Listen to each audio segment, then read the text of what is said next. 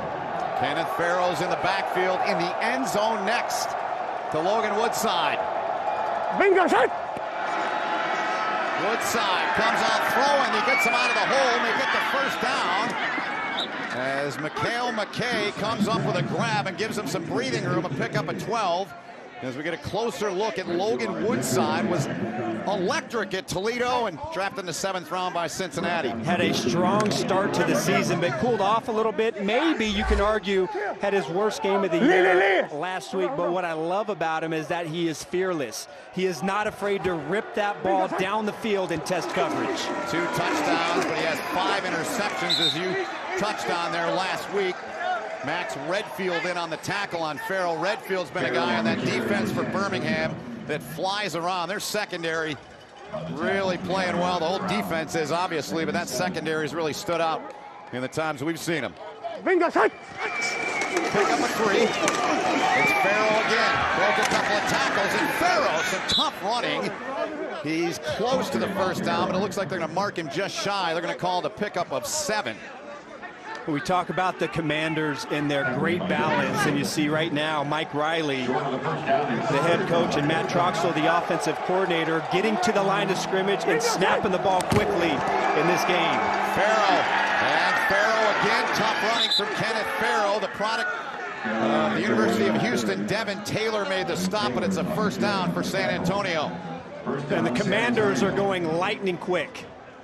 And we talk again about the balance in the running game. Number 2 in the alliance running the football, and it's by committee. There's not a lead back. Kenneth Farrell maybe has the most carries, but I really like what I saw last week out of Trey Williams, number 35. That is a guy that gives this offense a dangerous big play ability. I'm right there with you, Arch. I was very impressed by him, and he's in there now. As Williams trying to get free, but he's going against a defense that is just flat out, pun intended, iron strong. And here's who to keep an eye on, Arch. You mentioned Williams, and for Birmingham, Casey Sales. Yeah, led all backs last week, 7 carries for 75 yards. And a guy that cannot wait to get to the outside. Great speed. And Casey Sales, one of the leaders up front for the Birmingham Iron defense. 6 pressures, 1 sack, 3 quarterback hits a week ago. Number 90 figures to be in the backfield for the entire game. Yeah, he was very busy last week indeed. Williams stays in on 2nd and 9 here. Bingo shot! Woodside looking to put it up, and he does. They've got the first down and then some, and they get it into the hands of Greg Ward Jr. Beautiful play there to move the sticks, Arch. Devin Taylor, number 53, almost gets inside the window right here with that long arm and gets his hand on that ball. And Devin Taylor is starting today for Xavier Dixon. Devin Taylor is a situational pass rusher. Of course, spent a lot of time, 3 seasons with the Detroit Lions, with solid 18.5 sacks. Almost gets his hand on the ball right there. 6'8" and 270 pounds is Taylor, and he's in on the tackle once again. 4th round pick of the Detroit Lions in 2013 was Taylor. Kenneth Farrell. So you mentioned the running back stable. Today, the odd man out is Aaron Green. And Mike Riley told us, he said, it's a tough call for me every week. You've got Farrell, Cobb, now Williams in the mix, and Aaron Green. They do, and all 3 backs that are playing today, Farrell, Williams, and David Cobb, all have unique abilities and fill a specific role. 2nd down and 8 now from the 40. Woodside. Pressured, stepped up, good job there. Step up, it's tipped, and then into the hands of Alonzo Moore.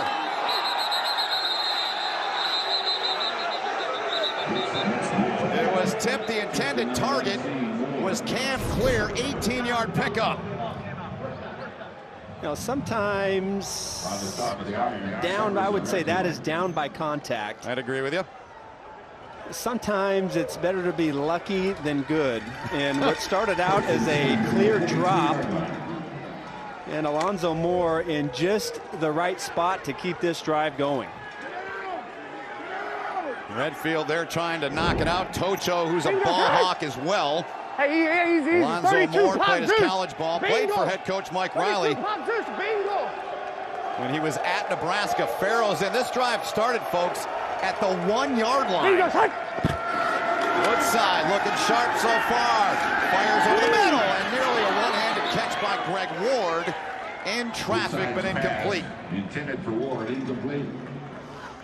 Now, when we talk about Logan Woodside, the one area that he probably has to improve is the drop back passing game. You know, he is excellent. This football team is excellent, probably because of the strength of their running game in play action. He is not afraid to throw the ball down the field, but where he's kind of slipped a little bit when it's a pure drop back passing game.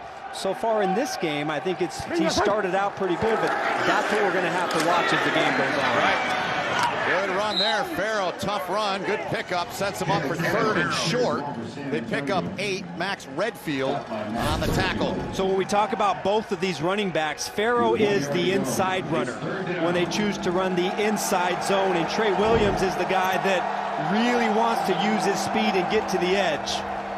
Birmingham defense, 21.4% conversion rate for the opposition.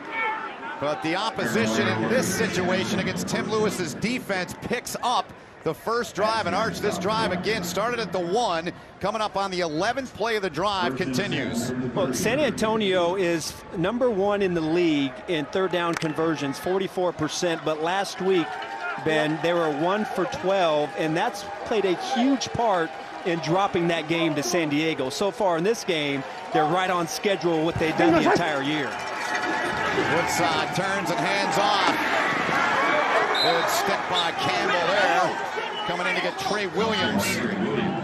Campbell mentioned those other guys in the secondary. He's coming off a good week as well. Well, you've got to be a sure tackler when number 35 is in the game. Because, as I've mentioned earlier, he loves to get to the edge. And so what does that mean? You're going to have safeties and corners who are going to have to come up and make a one-on-one tackle in open field against a terrific athlete.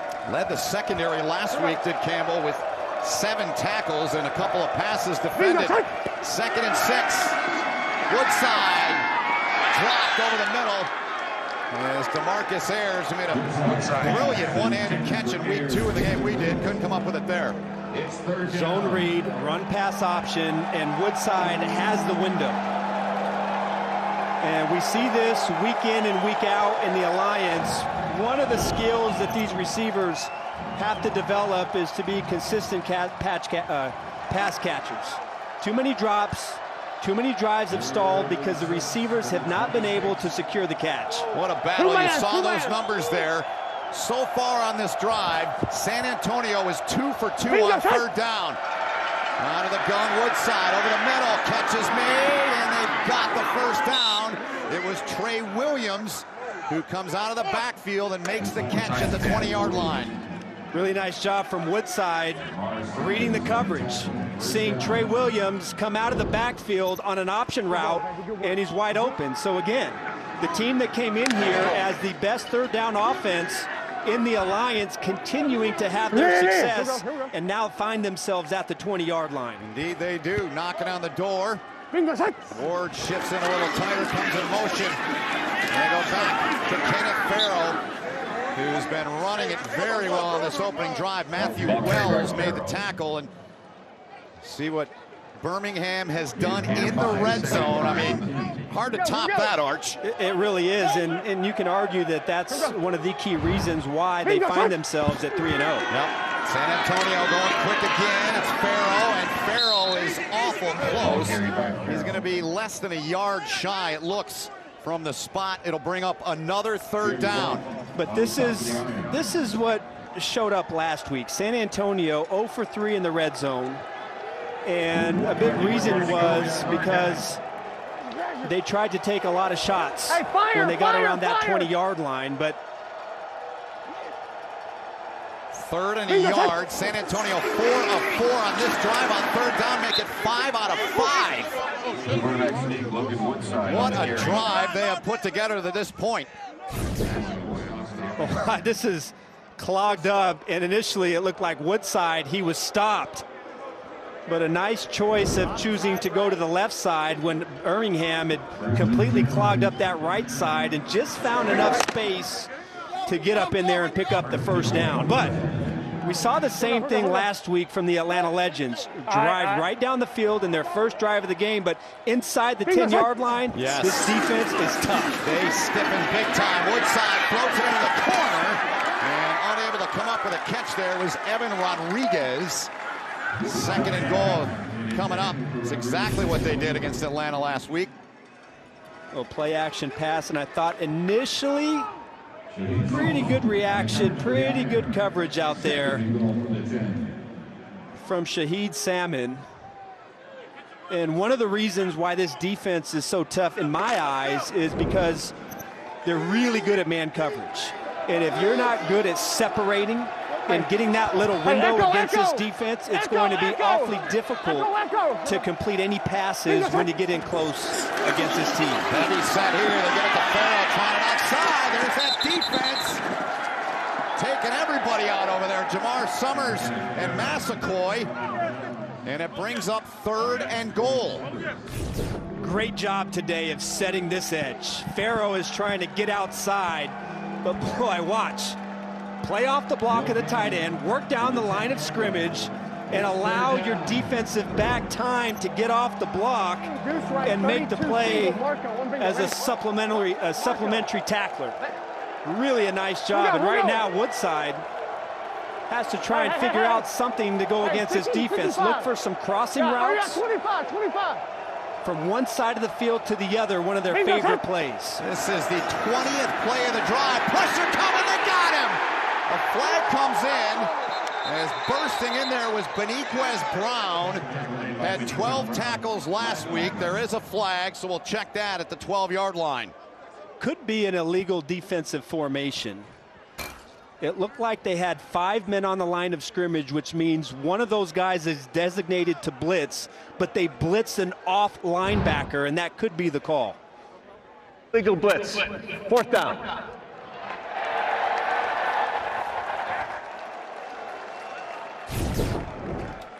So here it is, 5 on the line of scrimmage, but then this linebacker blitzes.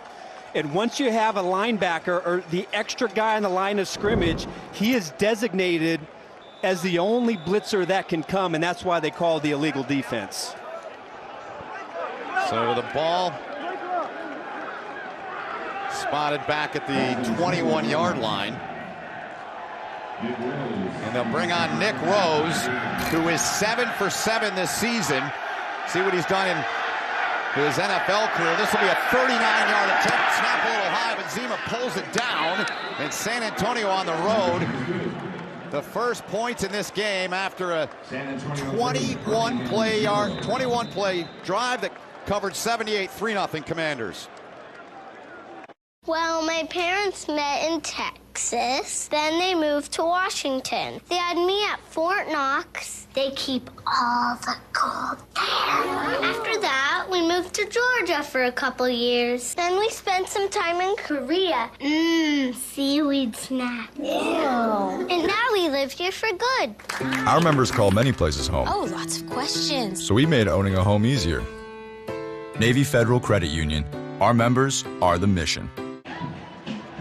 2:18 remaining in the opening quarter. San Antonio, a 21-play, 78-yard drive, and a field goal of 39 to make it 3-0. Our Skycam today is being brought to you by Wheels Up.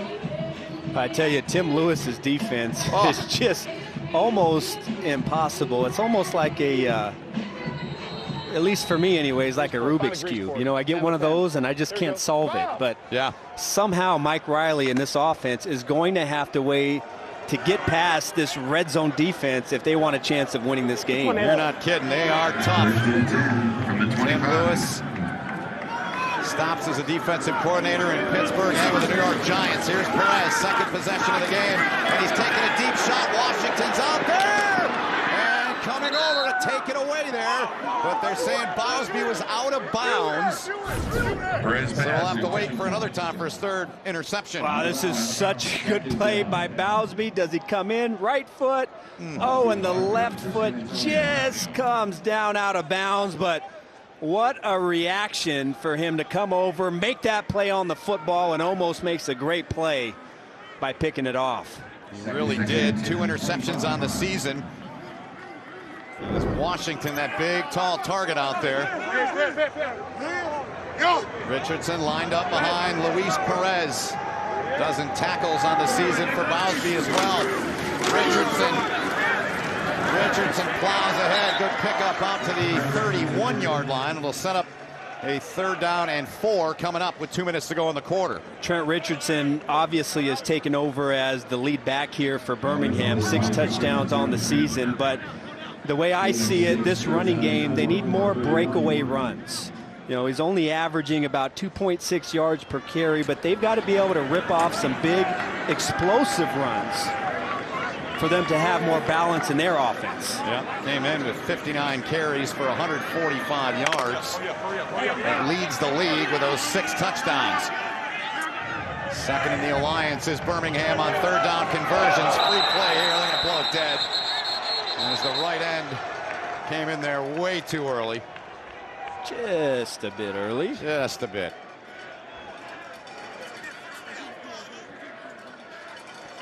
Two, unabated to the quarterback. 5-yard penalty. Yardage results in a 1st down. So Jaron Elliott, one getting that early start there, and it moves the sticks for Birmingham. And those are the tough ones, the freebies, when you just give them a free 1st down because of a lapse of concentration. 1st and 10. So 1st and 10 now from the 36.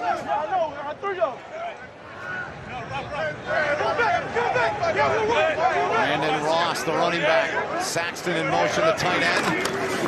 Brandon Ross finds a seam, gets his way through there, still moving the pile. Good pickup there.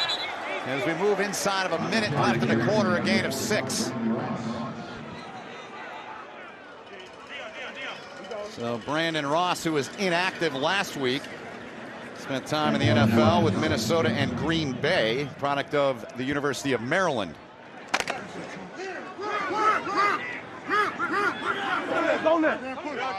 Second down and 4 from the 42. Ross remains in the game at the running back spot. He gets it straight ahead. And the San Antonio front, who, thinking back, Arch, when we saw them in week 2, that front, they didn't win the game, but I thought they played pretty well in that game against Orlando. They got some good push. There's an injured Birmingham player down on the field here as the clock stopped with 14 seconds remaining in this opening quarter. We'll step aside with 3rd and 3 coming up when we come back. How old are you? Basically 15.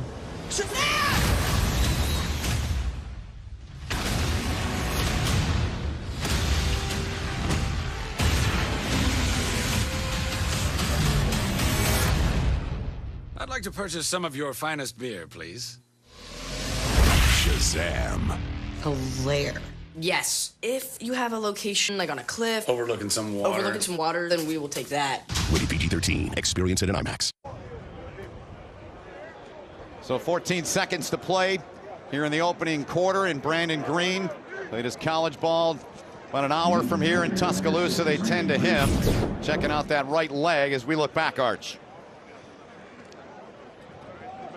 You can see number 60 on the left side gets rolled up on the back of his leg, and for the Iron, they're already down today probably their best player in Hassenauer. Yeah, center, out 2 to 4 weeks, they told us, with a knee injury. And so that means Kid O'Brien, who normally plays left guard, he's filling in at center today. And so now, which I think was a strength of this offense, the offensive line dealing with some injuries. Dominic Jackson also out of their lineup today at right tackle, their normal starter at right tackle. So 3rd and 3 upcoming here. And that'll happen in the second quarter. 3-0, the road team, San Antonio, on top here against undefeated Birmingham. That's the end of the opening quarter with a 3-0 score. Great to have you with us here on this Sunday afternoon. You're watching the Alliance of American Football on CBS Sports Network, 24-hour home of CBS Sports.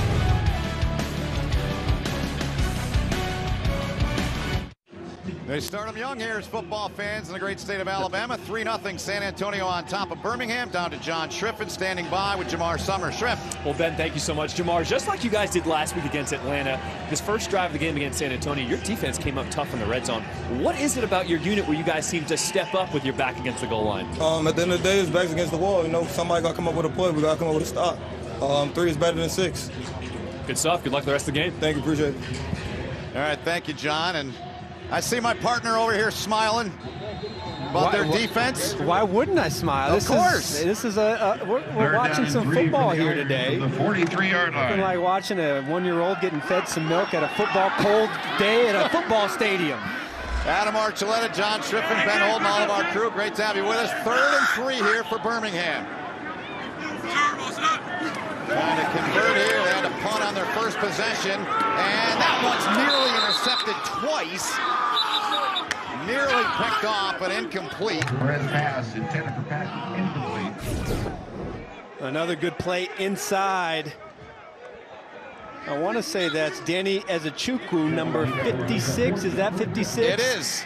Really a nice job. Perez in the pocket, scanning, trying to get through all of his progressions, and then hitting that hook route right over the football. One of their favorite plays on 3rd down, but did not account for Ezechukwu, who broke on that ball. There's Schmidt on to punt for the second time. The 36-yard punt. It pinned San Antonio at their 1. Here's Warren, catches it. Fair catch called for on the run.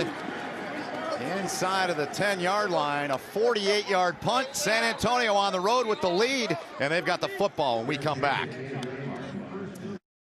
In an era of online retail where everything is just a few clicks away, buying a car should be no different. That's why at Carvana, you can buy a car 100% online. We made it easy to browse, view, and buy from over 10,000 cars. You can even trade in your old car, all while binge-watching your favorite TV show. Afterwards, we'll deliver your car to you. Or you can pick it up from one of our car vending machines. Either way, your car comes with a 7-day return policy. So grab a seat, relax in your comfy pants, and enjoy the new way to buy a car at Carvana. Early on in the second quarter, Mike Riley's team with a 3-0 lead. They've got the ball for the second time here.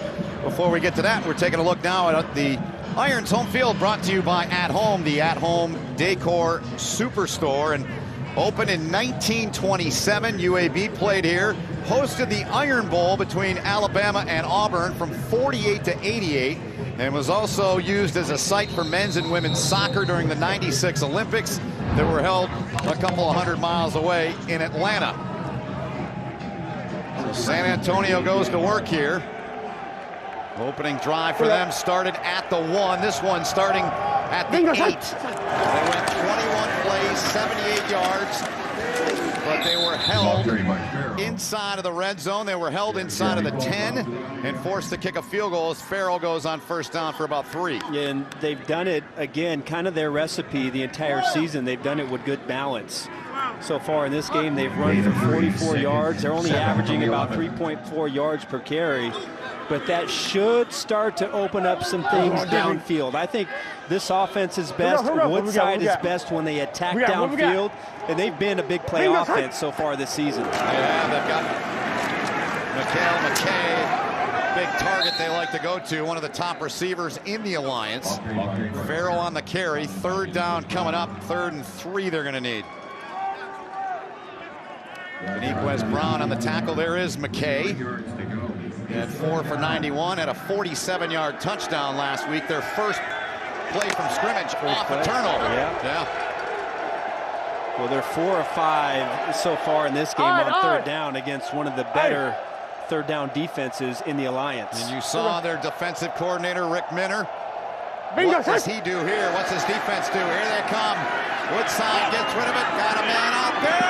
And underneath it is DeMarcus Ayers, who makes another beautiful grab to get the first down, Arch, a gain of 19. Yeah, Tim Lewis brings 5 on a blitz, and so it's man-on-man coverage, and Ayers against a pretty good corner out there, breaks to the outside. Woodside puts just enough air under it, and as they have done the entire game, another 3rd down conversion, now 5 of 6 on the day.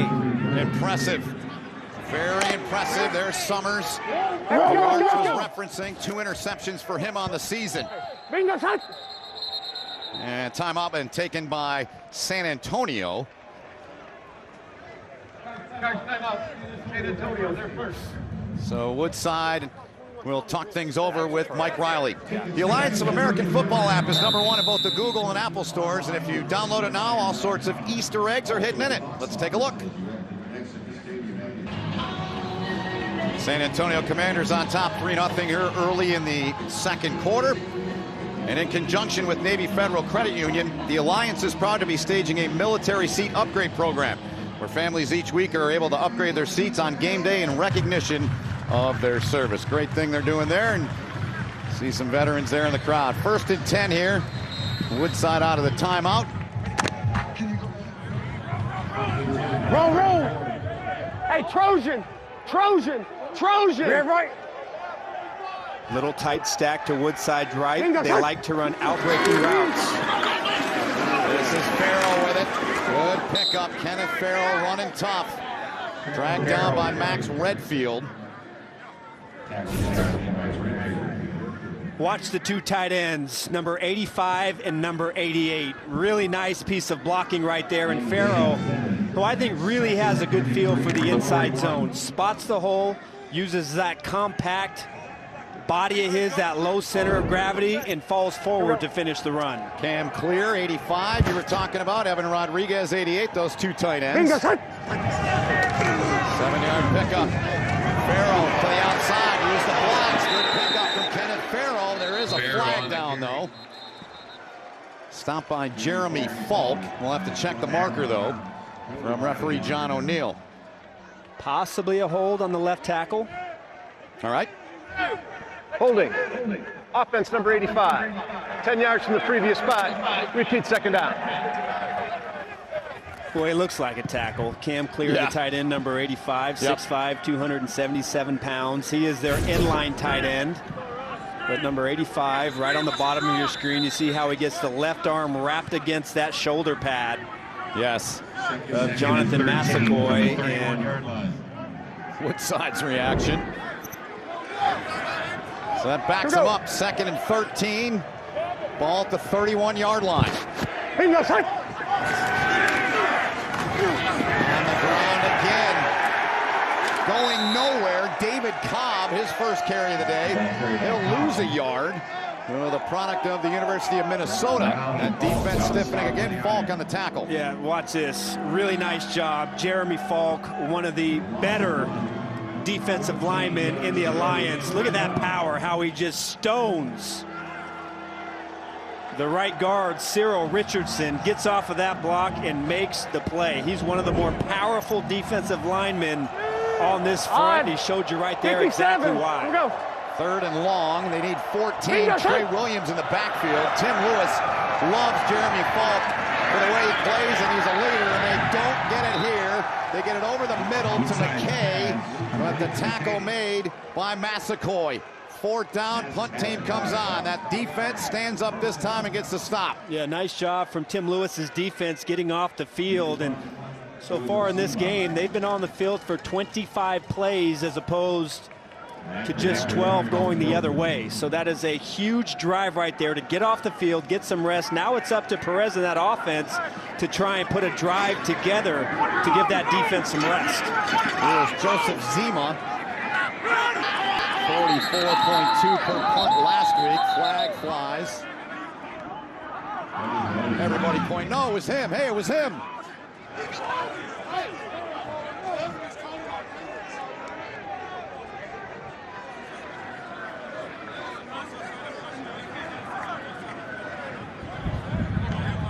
Delay of game. Defense number 11. 5-yard penalty. Still 4th down. Hold on, Quentin Patton.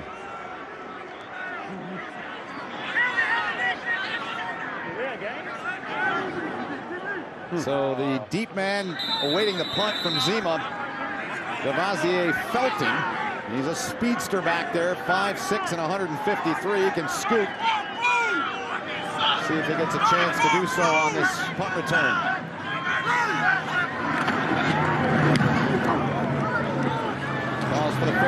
not this time, and makes it the 10-yard line, a 48-yard punt. 10:04 left here in this first half. Birmingham's got the football, and we come back. This land is your land, this land is my land, from California to the New York Island, from the Redwood Forest to the Gulf Stream waters. This land was made for you and me. 10:04 to play in the second quarter. Birmingham's got the football, trailing 3-0 here. Orlando a winner last night to remain perfect in the East. Birmingham trying to stay on track with Steve Spurrier's team. Two teams will meet next week, in fact, here in Birmingham.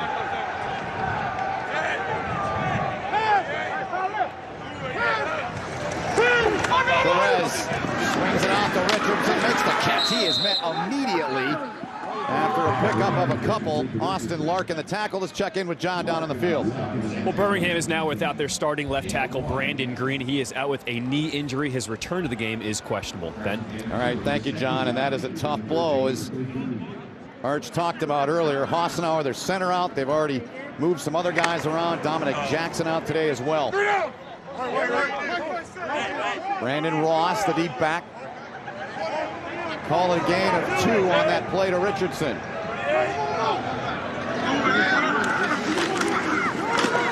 Ross, nice piece of running there to set up third and short. Just shy of the 20, was stopped by Tyrone Holmes, gain of 8. This is a critical third down here for Luis Perez in the Birmingham offense, and he has only been able to complete 3 of 8 passes so far today, and before this drive, only 19 yards rushing. We already talked about how much their defense has been on the field, but here they have to find a way to pick up this first down. Only 1 for 3 so far in this game.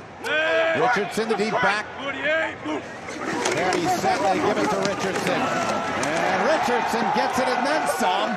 Still on his feet. They're going to give progress out to the 24. Winston Craig, the first to get him. Duke Thomas helped out as well. Straight downhill right behind the backup center, Kid O'Brien, number 79.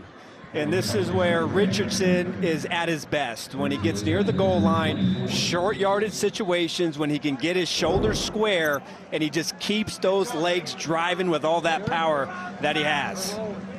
And another Birmingham offensive lineman, that's Kervin Corrin. They tend to him. We'll step aside. I've been a soldier for 3 years. I've scaled the toughest terrain and faced plenty of my fears as part of my training. And for the past 2 years, I've been a Navy Federal member. So even out here, I can pay securely with mobile pay, linked to my free checking account. I don't know about this. It's... What did she say? She said, I don't know about that. I couldn't hear my helmet. No, your ears are completely exposed. Yes. Navy Federal Credit Union. Our members are the mission. Well, big 6'5", 334-pound Kervin Corrin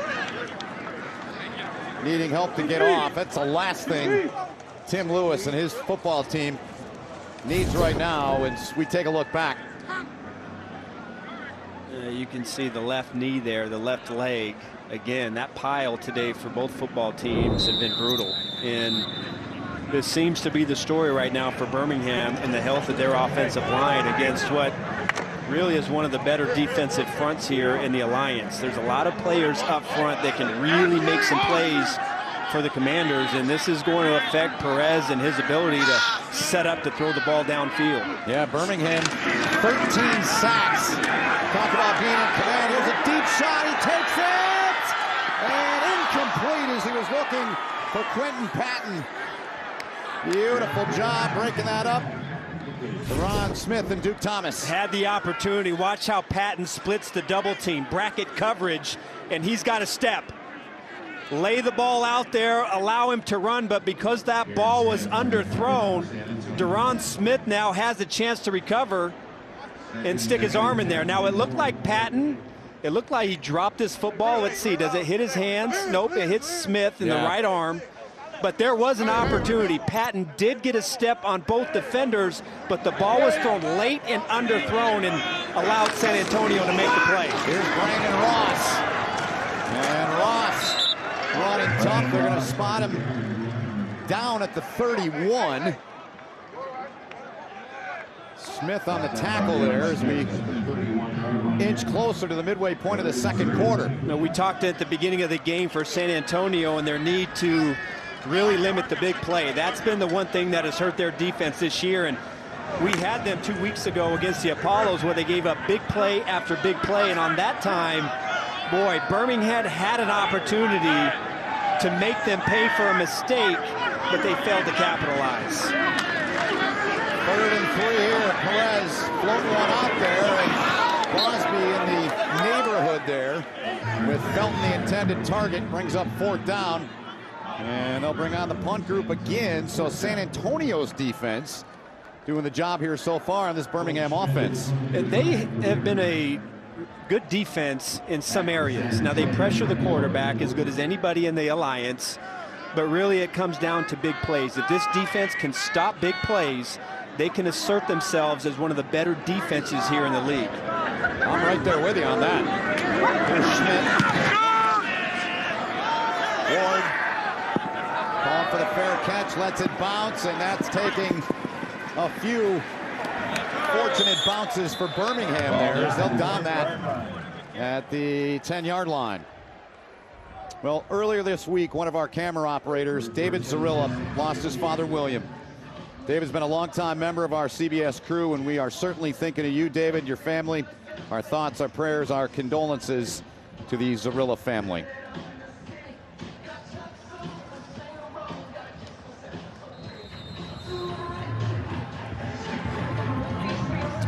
So 7:05 to go until halftime. San Antonio starting their average starting field position, their own 6. Birmingham special teams really has done a nice job of forcing San Antonio to go the entire length of the field. Colton Schmidt has done a great job. Woodside wants to fire and does. Pitch and catch there. As Ward made the catch, but they're going to call him down. There's that defense stripping the ball, ripping it, doing everything they can. As we look back, Arch. Long developing route, good protection, and looks like the left forearm and left elbow does touch the ground. So therefore, that tells me down by contact. Now, does the ball start moving? Looks like the ball is secure until it touches the ground. Ruled down by contact, as you said. Woodside 7 out of 10 throwing the rock so far. You can hear that all the way up here. Farrow took it there. San Antonio got their field goal, if you're just joining us, on a 21-play, 78-yard drive that began at their own 1. You got the dig. 2nd and 7 upcoming. Lenny. 5-0. Here we go. Bingo, set. Woodside got a man open, flag down, catch is made. It's Rodriguez. But we'll have to check the marker back at the 28-yard line. Woodside's pass.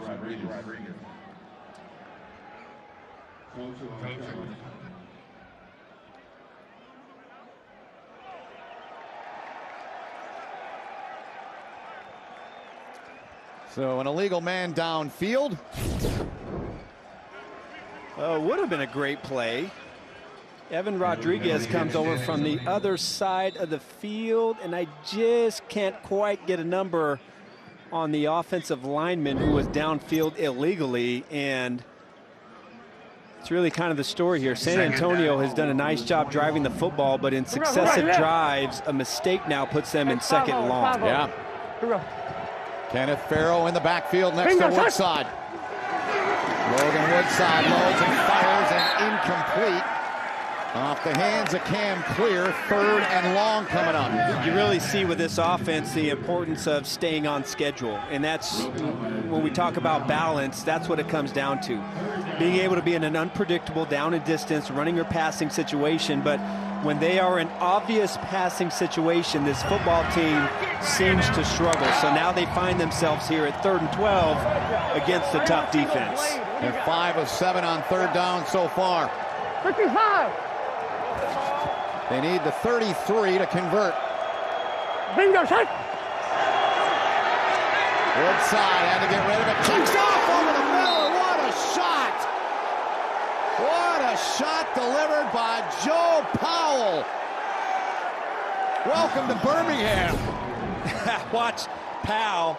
He's going to look from the other side of the field and see this coming.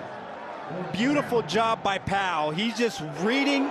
He knows the ball has to come out on a blitz, and he makes perfect anticipation with a proper pad leverage and makes the big hit. Wow. Zima on the punt again. Short kick here. And it's picked up by Felton on the roll.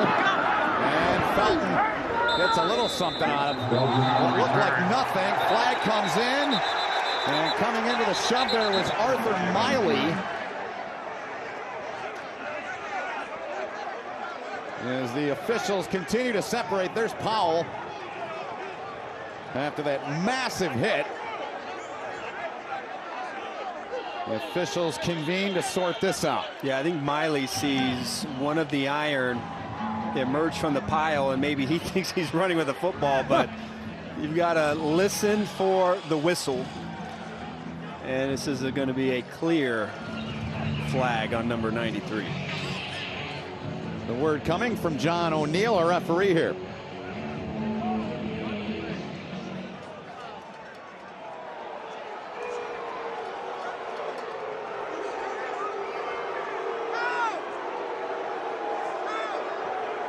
Issues with a microphone, probably the moisture in the air. As you see Mike Riley's reaction. And we'll look back at it here, Arch. Yeah, but watch Miley. He gets hit from behind up here, and then he hits the receiver. Felton, yeah. So Miley's sitting there saying, hey, wait a minute, I get hit in the back. Watch number 44. That's he Powell. hits Miley in the back, and then he runs into the receiver, and they throw the flag on Miley. So he's trying to say, wait a minute. It's always the second guy, it's right? Always the second guy, Yes. but he didn't. You know what? I tell my son all the time, sometimes life isn't fair. True. Ben, and I think this one is one of those examples that I'm going to have to show him. See, life isn't fair. The time of possession game. Double. And Tim Lewis's football team offensively will look to put a drive together here with 4.5 to play in the half. At the 2-minute warning as well. Just 71 yards so far for this Birmingham offensive unit. The good news for them, they've only given up 3 points. Good day for a football game. Shirt off, got some paint on supporting their hometown team here in Birmingham. Richardson back into the right of Perez. Perez takes a shot down to the 35-yard line, found it. Wes Saxton, one of their tight ends, a pickup of 14.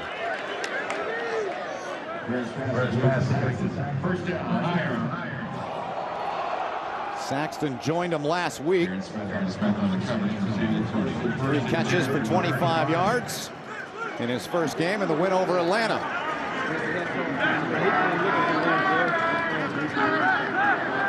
And 1st and 10. Perez finds LaDamian Washington. Clock inside of 4 to play in the half. 2nd and short upcoming. Bowsby on the tackle. Good, sharp, crisp start to this drive, and looking at the offensive line, thinking that maybe undermanned a little bit right now. Let's get to some quick passing and get the ball out of Perez's hands. And the Commanders are playing off and allowing space underneath. And look for the Commanders maybe to challenge these wide receivers a little bit to get Perez to hold on to the football. 2nd and 4. Perez over the middle. He's got his target. It's Patton, and Patton inside of San Antonio territory. Smith made the stop, 16-yard pickup. Patton says, yep, first down, and she is. Man-to-man coverage at the bottom. Quentin Patton against Bowsby, Devontae Bowsby, in a simple crossing route.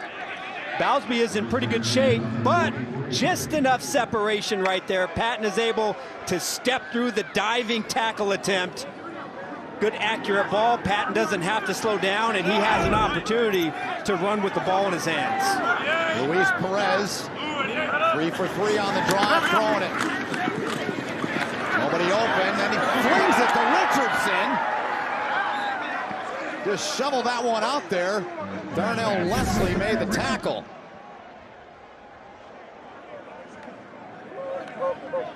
Really nice job in pass protection. Nobody is open downfield, and Perez just tries to make something happen right there. A little flick of the wrist and pick up some positive yards. A little basketball on that play.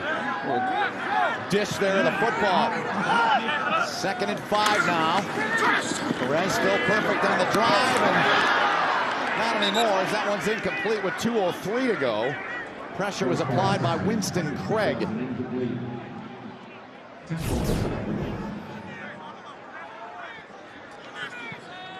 Little shot right there from Winston Craig right up the middle, and this little pass over the middle. It's the 2nd or 3rd time today that Perez has tried to hit the hook right over the football. They had a lot of success with that route a week ago versus the Atlanta Legend, but the linebackers are coached up very well here for the Commanders and have been all over it. Yep. So a timeout taken. 3rd and 5 upcoming. 2:03 remaining. Birmingham with 2 timeouts left. Well, you've got players and coaches wearing microphones. Let's take a listen so far today. Freeze, here we go. Hey, we gotta hurry, we gotta hurry. The last play, you gotta go under. You can't jump out around it. No, you're just calling that because he heard you. And our audio crew in the tape room putting those clips together. I really like that about this league. They let players, coaches wear the microphones. I think it's a great feature. Get you inside even closer than you've ever been, probably. Yeah, you think the coaches enjoyed that, you know? I think for the most part, yeah. I think it's fun. I think it's great to kind of hear the sounds every once in a while. Maybe some things said that you'd like to have back, but yes. That's football, right? It is. 3rd and 5 here for Tim Lewis and his football team, trailing 3-0. The San Antonio. Darius Perkins in the backfield with Luis Perez.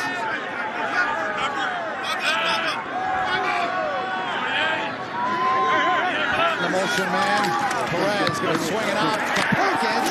Big hit, but he's got the first down. Does Perkins, as Nick Temple gave him a shot, but they'll move the chains. Good pre-snap read from Luis Perez. Knows that he's got the great matchup right there. Gets the ball out of his hands to his running back Perkins. First down, Birmingham.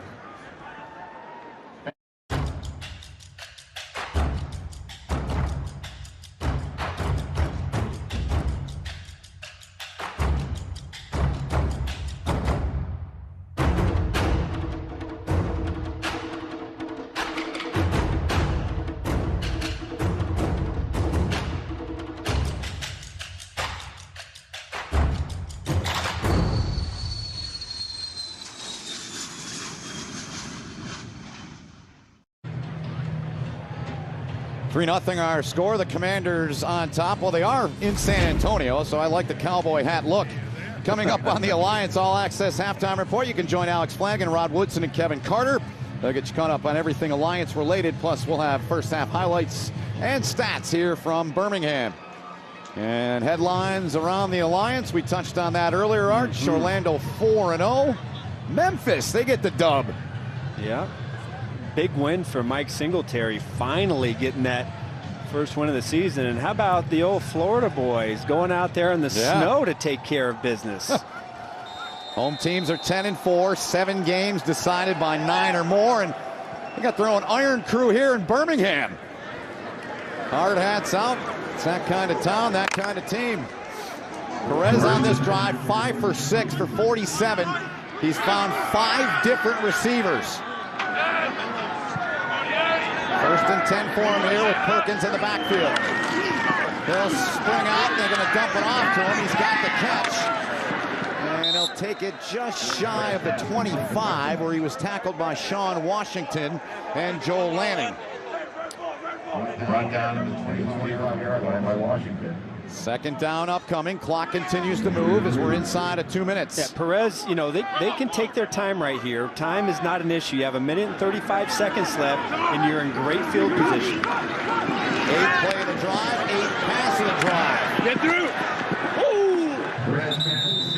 Perkins' ball came out, but Perkins was in the white already. Temple finishing him off over there.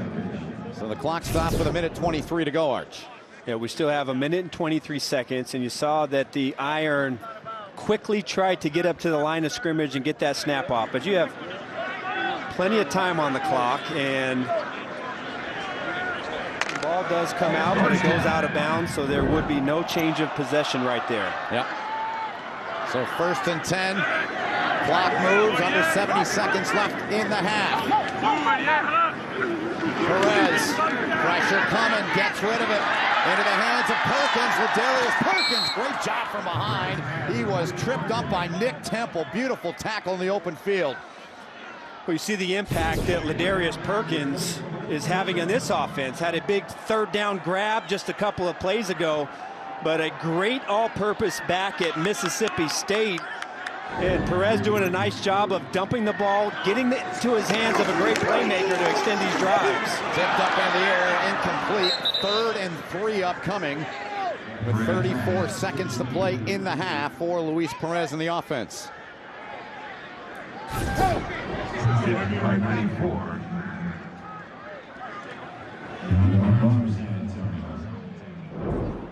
Deion Barnes looked to have got a piece of that. Birmingham 3, 4, 6 so far on 3rd down. Needing 4.5, their average. They need 3 here. Perez to the air, and what a break on a football by Devontae Bosby there, Arch. It really is. Wow. Bowsby having a heck of a game right here. Perez thinks that he has the throw versus off coverage, but the transition, Bowsby getting out of his break. And I tell you what, if he just maybe kept his feet and kept his eye on the football, he might have been able to have a chance to pick that off and go the other way, but he makes the play on the football and forces the Iron to kick a field goal. Novak 6 on a 7. This will be a 33-yard attempt out of the hold of the punter, Colton Schmidt. Cole Mazza, the snapper, and that one is up and good. And this game is tied at 3-3 with 26 seconds to play until halftime. And while we got an opportunity, I want to remind you tonight at 8 Eastern, the toughest sport on dirt takes the stage in Little Rock, Arkansas for the Bad Boy Mowers Mowdown. The Unleash the Beast series continues right here on CBS Sports Network. So a tie game, 26 seconds to go, and ball placed at the 25. 2 timeouts left for Logan Woodside and San Antonio. I still expect the Commanders to be conservative. 2 weeks in a row, the game was changed on a pick 6, and they're going to just take a knee and go into halftime. They are, and that will do it for the half. A 3-3 game. Logan Woodside and his offensive group took the ball 21 plays, 78 yards, and they got a field goal as a result. Birmingham comes back here late stages of the quarter, and they tie things up at 3 apiece. San Antonio will have it to begin the second half. And let's get down to John Shriffen standing by with Tim Lewis. All right, Coach, only 3 points on that last drive, but it looked like your offense started to click. Are they putting things together? Well, we're starting to move the ball a little bit. You know, we had a couple of injuries that we didn't get it started off very quickly, but we're starting to get in the groove offensively. Now, we know you are a second-half team. When you talk to your coaches from upstairs when they come down, what are some of the things you're going to ask them? What adjustments do you need to make? Well, we got to get the run stopped on first and second down on defense. They're having too many third and shorts. If we can get them in a third and longer, we can win. But right now, we've got to get that cleaned up. Offensively, just got to keep moving the football. Coach, good luck in the second half. Thank you, sir. Ben? All right, thank you, John. That's the end of the first half. Coming up, we'll send you the Alliance All Access Halftime Report. Great to have you with us. You're watching the Alliance on CBS Sports Network, the 24-hour home of CBS Sports.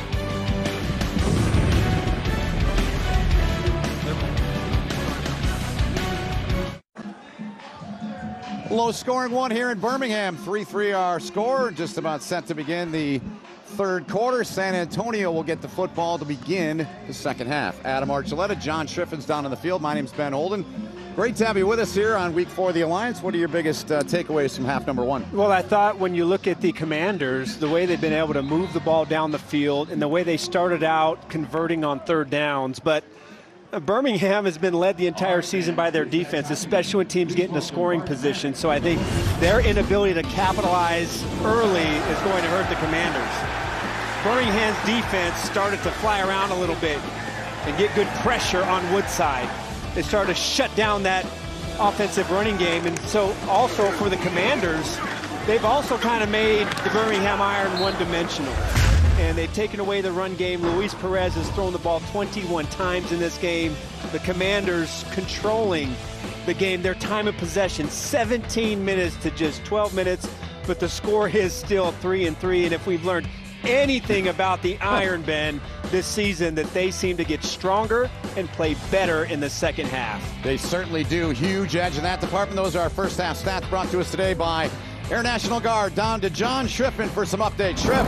Spoke to San Antonio head coach Mike Riley, and he said, we are killing ourselves with these penalties, especially against a defense like Birmingham. We cannot get behind the 6. He said to offset that, he added in a few run plays and a few play-action pass plays. He feels like if they can get this run game going in the second half, they'll really be in business, guys. All right, Shriff, we appreciate it. Good to have you with us here. Ball placement at the 25. That's how we do things here in the Alliance. Logan Woodside under center. San Antonio trying to even their record. This would be a big-time win if they can get it. Big-time run from Kenneth Farrow out to the 39-yard line. Move the chains on first down, Arch. I think that's exactly what Mike Riley was talking about. Just a lead play where they bring the tight end from outside in, and they use him as a fullback. And again, Farrow inside using great vision to get upfield and start out the third quarter. There you go.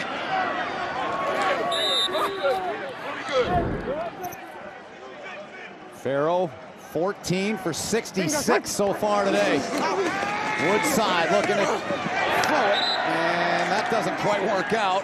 As getting a piece of that was big Ricky Hatley. Ben, we heard Tim Lewis talk about it going into halftime and the importance of the success here for Birmingham on first down. Second and right. 10. If they can hold first down to little gain or no gain and put Woodside in obvious passing situation, that's going to be to the advantage of the Iron defense. Woodside, flag down, far side of the field. Summers out there on the coverage on McKay, but there is a marker 43 seconds into this third quarter. A little encroachment on defense. Offside. Defense number 57. 5-yard penalty, still second down. Oh, Ben, it really helps to have the mics work from the officiating crew. We've got that fixed. It kind of threw me off there in the first half. Yeah. I mean, I can read lips, but when it's a couple sentences, it's a little more difficult. I don't know about you. Yeah, and I am not good at reading lips. Yeah. A couple words I can pick up. Here's a handoff to Farrow, trying to power his way in there. By the teeth of that Birmingham defense. Coming into this game, 8 turnovers, 7 sacks, and giving up just 21 points. And under 270 yards a game. That's second in the Alliance when this one started here today. 3rd and short. Yep. The Commanders, when they've been in 3rd and less than 6 yards today, have been 5 for 5 on 3rd downs. Anything more than 6 yards, they are 0 for 3. So you see the importance in putting yourself in an advantageous 3rd down situation. They need a yard here. Farrell is going to get that and then some. Into the second level goes Kenneth Farrell. He is a tough customer to bring down. He's 5'9", 220, and Sylvie made the stop, but not before he moved the chains. Watch Greg Ward, number 84, the wide receiver, come inside from outside in and get the key block. Number 84 gets the block, and Farrell sees that, and that's what opens up that hole for Farrell to pick up the 1st down. Yep, that block on Redfield. Bingo's high. 32 pop Zeus, bingo. 32 pop Zeus, bingo. On the Birmingham side of the field with Trey Williams in the backfield. Fake it to Williams. Woodside floats it out there, and incomplete. It was DeMarcus Ayers. It was covered out there by Tocho. This is a great adjustment, but just runs out of room. Oh, does he drag it in? That might be a catch. Oh, I think that one is worth a challenge, and great possibility right there that DeMarcus Ayers brings that ball inbounds with control. Mike Riley, head coach. Love to see Mike Riley challenge that call. Yeah. No flag out. We play on. 2nd and 10 for the Commanders. Woodside gets it away. Open man. Missed him. Had Alonzo Moore there, but just missed him. 3rd and 10 coming up. Woodside, that right hand, you see him shaking that. Late pressure inside by number 94, Ricky Hatley. You see they kind of high-five each other as Woodside tries to come through in his follow-through. And that's why you see the ball behind his wide receiver Moore. Yep. Well, last week, early in the 4th quarter, not his throwing hand, but he still came out of the game after taking a shot. And 3rd and 10 has gone to Birmingham. Yes, it has. Does it here? Yes. Once again, pressure was applied. Beniquez Brown leading the charge for the Iron defense. One of the better athletes on the field and one of the better tacklers in the Alliance. Brown, number 55, running an inside stunt. And he beats the offensive line, the left guard in the center, and that's what puts the pressure and makes Woodside get rid of the football before he wants to. Melton back to receive. So Zeman to punt. Beniquez Brown entered the game 2nd in the Alliance with 28 tackles. 3rd punt of the day for Zeman. Felton back deep. They try to pin it, but it goes across the goal line. And it'll be good field position for Birmingham. They won't be pinned this time. 3-3 game here early in the 3rd.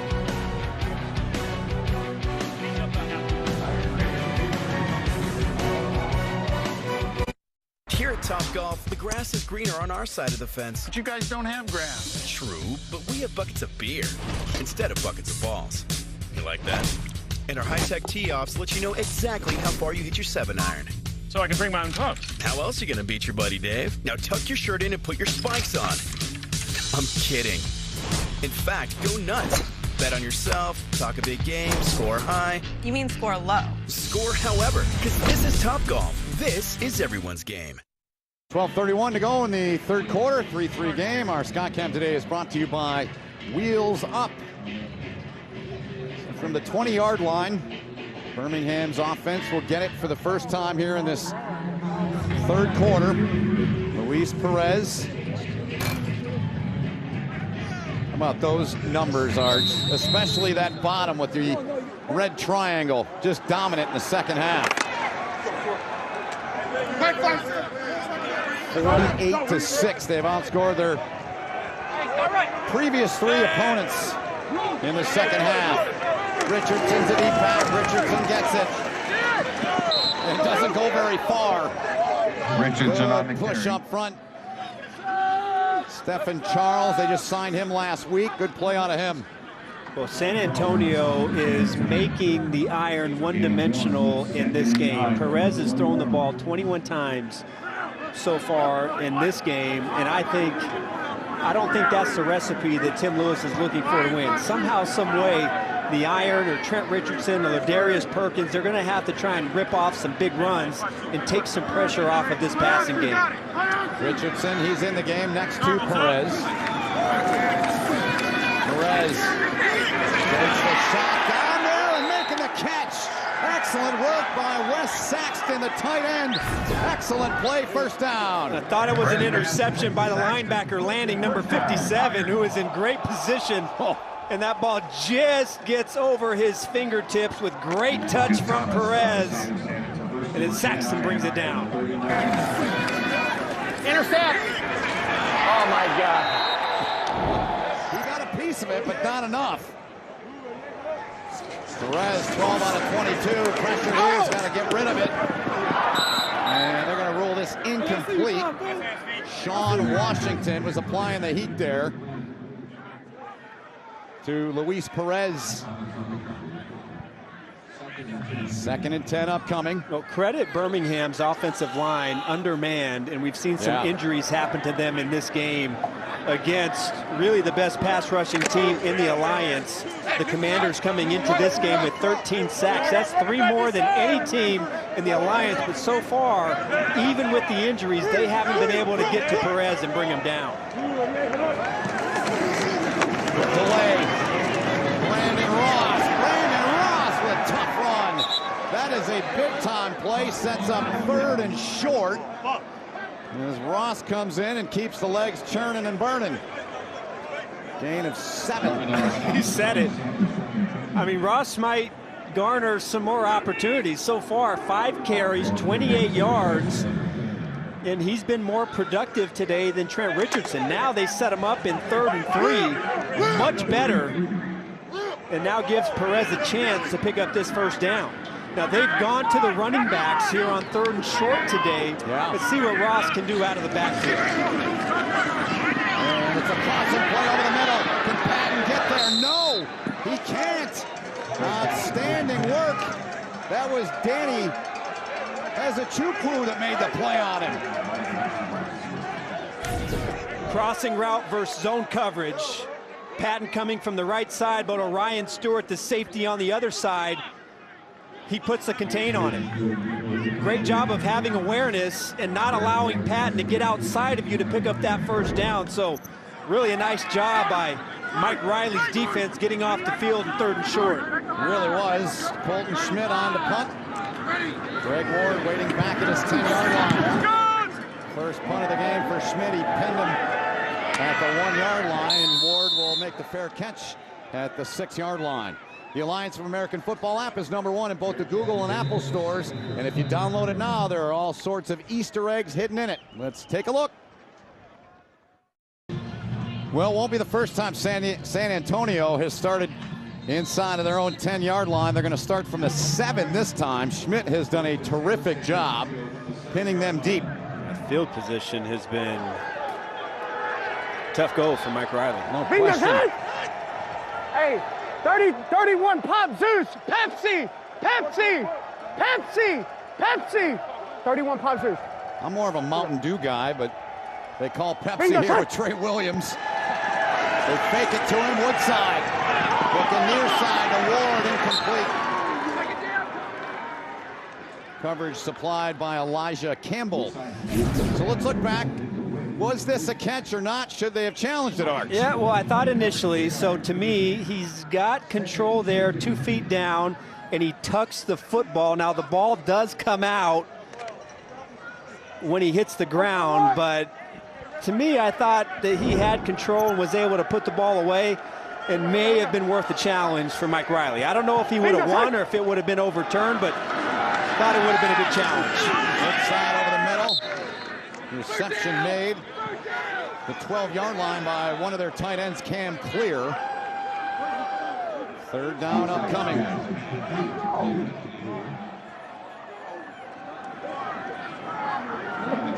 Look up Up top from the sky cam, they're going to need 5 here to convert. Early stages of quarter number 3. Here we go. 60% on 3rd down for Logan Woodside and San Antonio. Bingo, son. Thus far, Woodside over the middle, and at defense, they stiffen again. Trey Williams, the intended target, may have been tipped. Elijah Campbell involved defensively, Arch. Well, number 57, Massaquoi, just played this brilliantly. First, he gets the jam on the tight end, and then he's able to come off the ball and make the play on the running back. And talk about a guy that is more of a pass rusher today, has really done a nice job in coverage, in being in the right spot and being in the right window. Zeman to punt. Devazai Felton standing back near his own 40. This one's not going to get to him. Oh, really, he does. He bobbled it, but he falls on it. And a very, very lucky bounce there for Birmingham. 52-yard punt. Ryan Stewart made the stop. And Birmingham, they dodge the bullet there and get it back.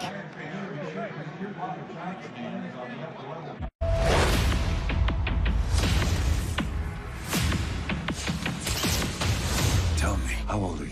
Basically 15. Be humble.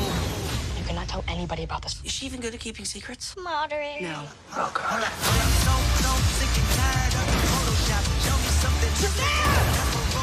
Gentlemen, You have bullet immunity! you're welcome for not getting robbed. Shazam! Rated PG-13. Experience it in IMAX. Telling his teammates, hey, look, it bounced this way, went that way, but I was able to get it back. That's the bottom line, right? Lucky break. Yep. 3-3 game, 8:41 to go in the 3rd. Next Sunday, 4 Eastern. More Alliance comes your way here on CBS Sports Network. We'll be back in Atlanta. It'll be the Legends and the Memphis Express right here on the 24-hour home of CBS Sports. Atlanta plays the late game out in Phoenix tonight. Ben, you know what both of these offenses need right now? It's a 3-3 game, not a lot of sparks offensively, but yes, somebody has to get a big play. Yep. You've got to get a big explosive play, and so far both defenses really doing a good job of playing deep to short and not allowing that explosive play. Right there with you.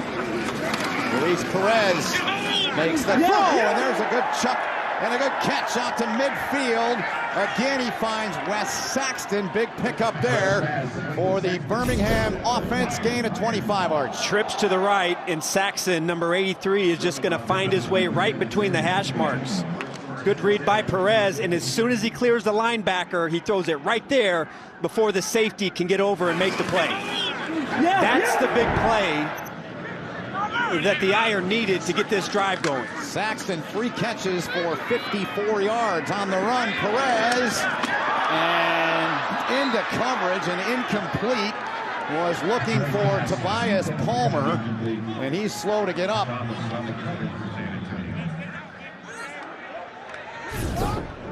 It's like Palmer may have felt Duke Thomas coming over. Yeah. 2. Targeting.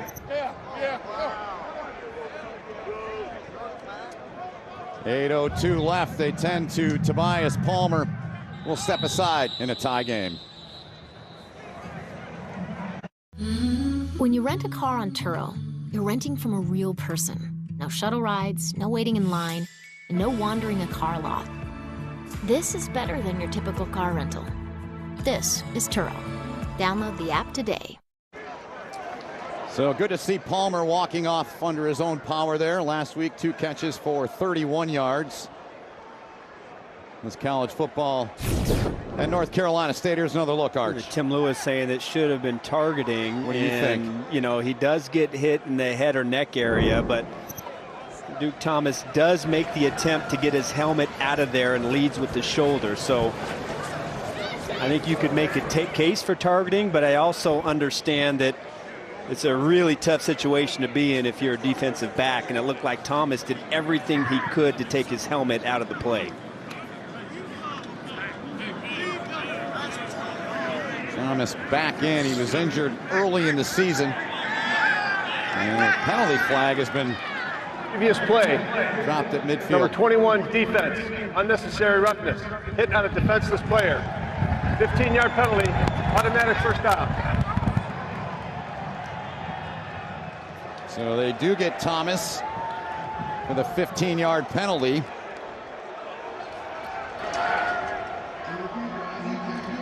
No doubt, tough play for Thomas. Yeah. He hits him, he does hit him in the head and neck area with the shoulder. Sometimes, you know, I empathize with defensive players how challenging it can be to make that play and make that tackle and getting your head out of the play, but he did hit him in the head or neck area. Tough play for Thomas. Yeah. Can't imagine having to not make that play and let up in an instant. They dump it off to Richardson over the middle. Richardson inside of the 30 where he's gang tackled. We move inside of 8 minutes. Temple and Lanning, two linebackers there to stop Trent Richardson. Really, when you look at the Commanders, you know, they've done two things today. They've limited the big plays down the field, and I think they've tackled well. A lot of gang tackling when Perez has dumped it to his running backs and to players underneath. And you really haven't seen the Commanders out of position in this game. They're flying around, they're making plays. This is one of their better defensive performances of the season. For sure. 2nd and 4 for Perez. Hands off, Richardson going nowhere. May have gotten back to the line of scrimmage. That is about it. Deion Barnes there leading the charge for San Antonio. It's tough to get anything going when you have penetration from the backside. Barnes beats the left tackle, left guard, inside, gets inside position, makes contact in the backfield. Job well done. Look, ooh, ball comes out. Richardson very fortunate that he's able to regain possession of that ball. He certainly is. 3rd down and 4 now for Birmingham. Perez dumps it off, flag down, catch made by Richardson. And Richardson still fighting, hats coming off. We'll have to check the marker first. As Dunn lost his bucket. Offside. Defense number 58. 5-yard penalty.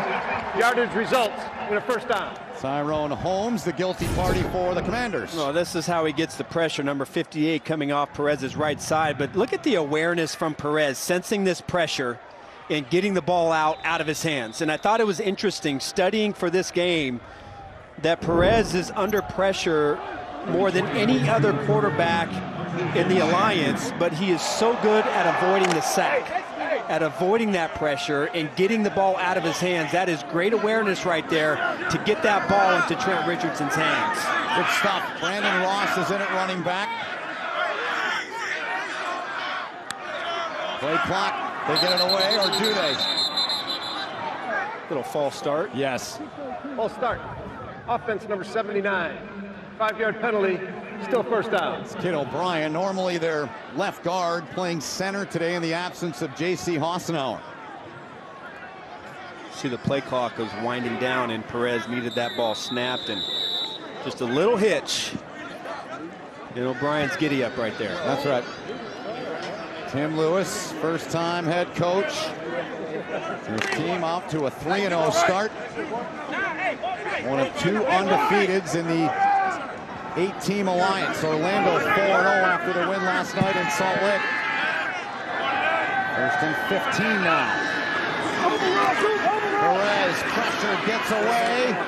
On the run, flings it, intercepted. It's intercepted. A throw he shouldn't have made, and it's picked off by Zach Sanchez. Big time play from the Commanders. This is just a cat-like reaction from Zach Sanchez. Luis Perez trying to make something happen, throwing the ball into coverage, and Sanchez gives the ball right back to his offense. Cover it up. That's what I did when I started losing my hair. Then I realized I could actually do something. Now I use Keeps, the easiest way to keep my hair. And it only costs $1 a day, which means no more covering up. Get started at Keeps.com.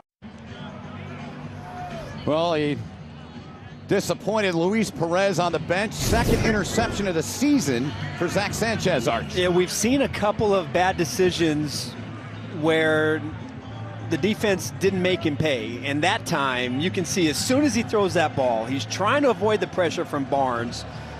And he throws it right behind the helmet of Zach Sanchez. But Sanchez with great reaction skills. 15 interceptions at Oklahoma. You know he's got great ball skills, and he's able to adjust his body, fall back inside, and make the interception. Fifth-round pick of Carolina back in 2016. So San Antonio got the most breathing room they've had on any of their drives today. They started here. And it's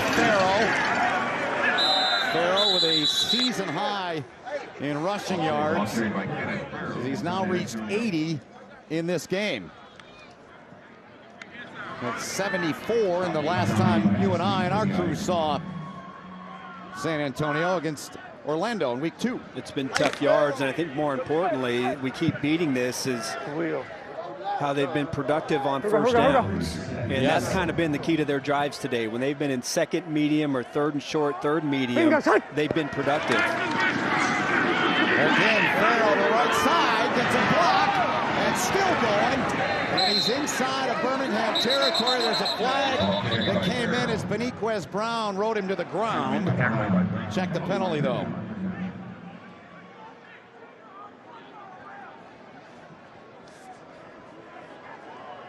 Personal foul, face mask, defense number 52. 15 yards from the end of the run, automatic first down. Was a 26-yard run. They'll tack on more, and we look back at it from up top, Arch. Well, here it is, 85, the tight end Cam Clear, who I think has had a phenomenal game run blocking. He's the one that seals the defensive end, and Farrell doesn't have to do anything except turn this into a sprint. Get it upfield, get it up into the secondary, and then tack on another 15, and all of a sudden, the Commanders right now are knocking on the door of the 30-yard line. They are. This is where they took shots in their last game in this part of the field. Trey Williams spins his way through there, able to pick up 3 on the run. Impressed watching him last week, Williams. The speed, different kind of attitude with him in terms of the backfield they have. He gives them game-breaking ability, but right now Mike Riley has to figure out what the recipe is to attack this Birmingham defense that gets stronger as the field gets condensed. So I wouldn't be surprised if they kind of take some shots here around the 30-yard line to try and get in the end zone. Flip side, over the middle. Catch made down to the 20, that's a first down. The reception made by Cam Clear, the big tight end, to move the chains. Williams checks out, Farrell back in. And you've got 2 players right now if you're San Antonio. Mikhail McKay, who has been a little quiet today. He's got the big frame, 6'3", 206 pounds. And the other guy they like to get the ball to in this part of the field is Greg Ward Jr. And both of those guys you mentioned, each with 2 catches. Farrell reversing his field. Farrell into the middle, but Birmingham able to sniff it out. Ike Spearman, former Eastern Michigan Eagle, with a tackle. Here's a look at Farrell's day, Arch. He's been productive. He's been a workhorse today and has been kind of the only spark to this San Antonio offense. Over 80 yards rushing so far in this game has given the offense an opportunity to set up their passing game, but he's been the one productive, consistent force today for Mike Riley's offense here as they face 2nd and 6. He's now at 19 carries, now 20 for 111 yards. As we are inside of 2.5 to play in the third, Jeremy Folk, the first to get to him, and again, 3rd down. As you see Farrell's line, the 4th 100-yard game in the month now of the Alliance, week 4. But it really, doesn't it all come down to this? You got a 3-3 ball game, 3rd and 3 against the best red zone defense in the Alliance. Love it. This is where you've got to make something happen. Here we go, here we go. Trey Williams Bingo, son. next to Woodside. Williams trying to find a seam and dive. Williams, touchdown! Trey Williams, left side. 12-yard run. What a burst from Williams. And we got our first touchdown of the day. It's 9-3 San Antonio. Here's what I love about this run. Williams, who is an outside runner, as soon as he gets outside, he goes north and south. He uses that speed to break contain, but then watch how fast he squares up that shoulder and then explodes. And right at that point, he has too big of a head of steam, and the iron cannot make that one-on-one tackle. What a drive by Woodside, Farrow, and the Commanders' offense. Here in the Alliance, of course, you have to go for 2. San Antonio 2 of 5, and they're going to be 2 of 6. That one batted down as Sales gets in there. Arch talked about him earlier. His impact. Better capitalize on you. 7 plays, 77 yards. Well, we talked about big plays, and this is kind of what started it. Zach Sanchez takes advantage of a poor decision and a poor throw from Luis Perez, and then after a beautiful drive, Trey Williams is able to punch that thing from 12 yards out. What a drive, and what an answer from Mike Riley's offense. Hand it off. Hand it off. Cut it.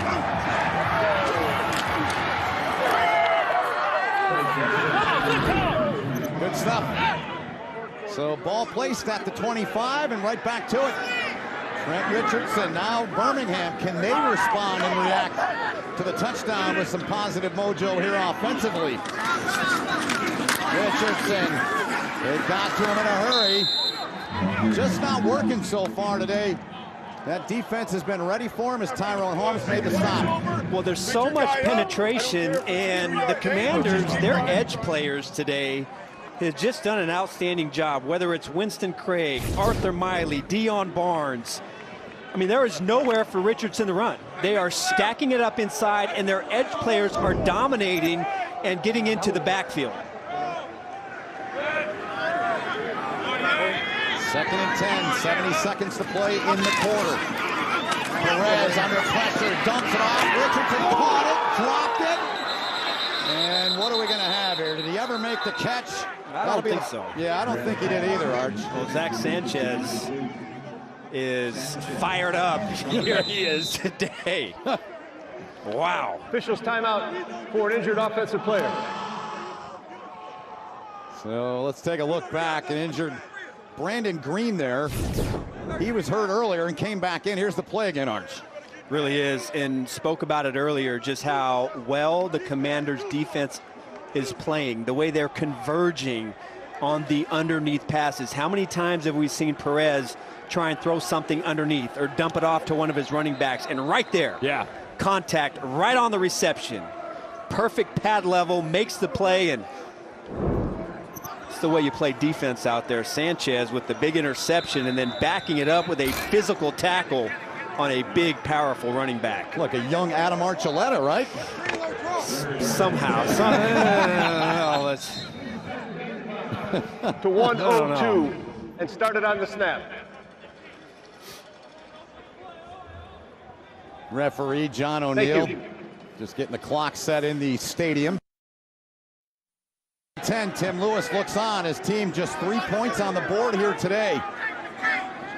And a critical 3rd down here, late stages of the 3rd quarter. Perez has to throw it under pressure, and a dangerous throw for Birmingham. They're thankful it's incomplete. There's a flag down. There's Devontae Bosby, who's had a big game. Bowsby just ran this route for his receiver.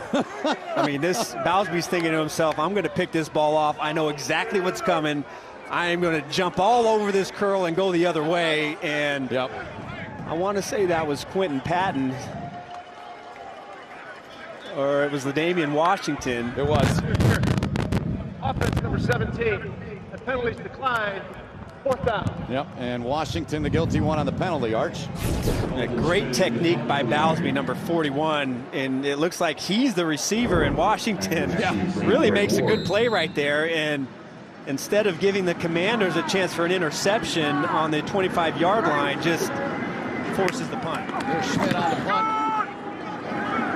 Greg Ward from the 33. Ward's got a seam. Ward still on his feet. And they drop him, but it's not before he gets into Birmingham territory where Elijah Campbell made the stop. And great field position after this, Arch. Well, you know he's exciting. Yep. You know what he can do with the ball in his hand. He just needs reps. And in my eyes, the more that Greg Ward Jr. touches the football, the better football player he is going to be. Great stop and start skills. Talked about how he was a wonderful quarterback at Houston, but just needs to play football, and that's exactly what this league is for. Yep. Over 11,000 total yards and over 90 touchdowns in his college career, trying to make a statement here in the Alliance. Wouldn't be surprised to see a shot right here, sudden change. But it's Farrell, and Farrell can't get away, as busting through is Jonathan Massaquoi. Massaquoi has been all over the place. 39 games in the National Football League. 2 sacks coming into this game this season. You've seen him play the pass. You've seen him play the run. He is having an outstanding game. Clock down to 15 seconds here in the 3rd quarter. 9-3 lead for San Antonio.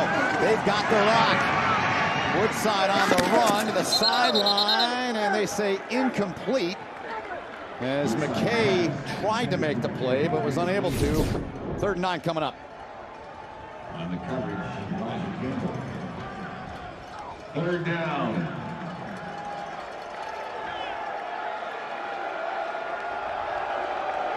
Great look at it there.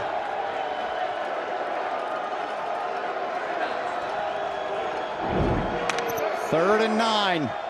When they've needed 8 or more, 0 for 4 for Woodside and the Commanders offense. Here we go. Bingo, side. 7 of 12 overall on 3rd down.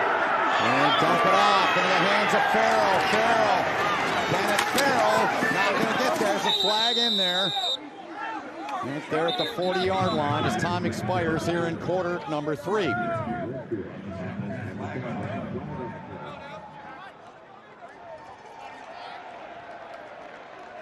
Holding, so says John O'Neill, our referee. You get Alonzo Moore, the wide receiver, number 19 out there.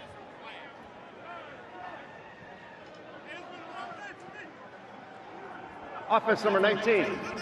10-yard penalty for the spot of the foul. Repeat 3rd down. That is the end of the 3rd quarter. You nailed it, Arch.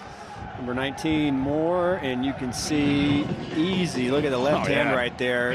Takedown. On Jamar Summers. That's the end of the quarter.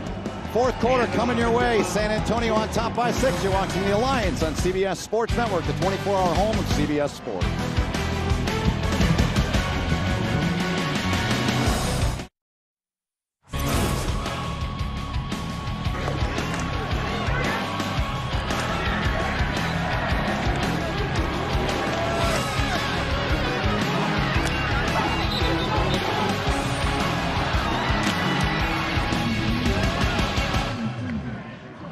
Look at some of the best moving pictures of the day. We appreciate our tape room for putting that together. And let's get down to John Schriffen standing by down on the field with linebacker Joel Lanning. All right, Ben, thank you so much, Joel. Coming into the game, a lot of the talk was about Trent Richardson with 6 touchdowns, leading the league. How have you guys been able to completely shut down this run game? Our D-line's getting after him right now. We prepared all week for this. You know, we knew that he's a great player and that they were going to try to run it on us. The last few weeks we put on film that teams can run it on us. So we prepared all week for it. And, you know, we got a quarter left to go complete this thing. So we'll be ready. Good luck the rest of the way. Thank you. So the thoughts from Joel Lanning, the former college quarterback turned linebacker, now playing professionally here in the Alliance as a linebacker. 3rd and 16, Arch, from midfield for San Antonio, leading this game by 6. First play of the 4th quarter. Bingo, sir. Woodside takes a shot down there. incomplete. They look for McKay. No flags. Clean play turned in. Did that look like PI to you, Ben? A little bit, yeah. It was Summers on the coverage. Let's check it out. Let's watch. Summers, head turned inside. And does the arm get there?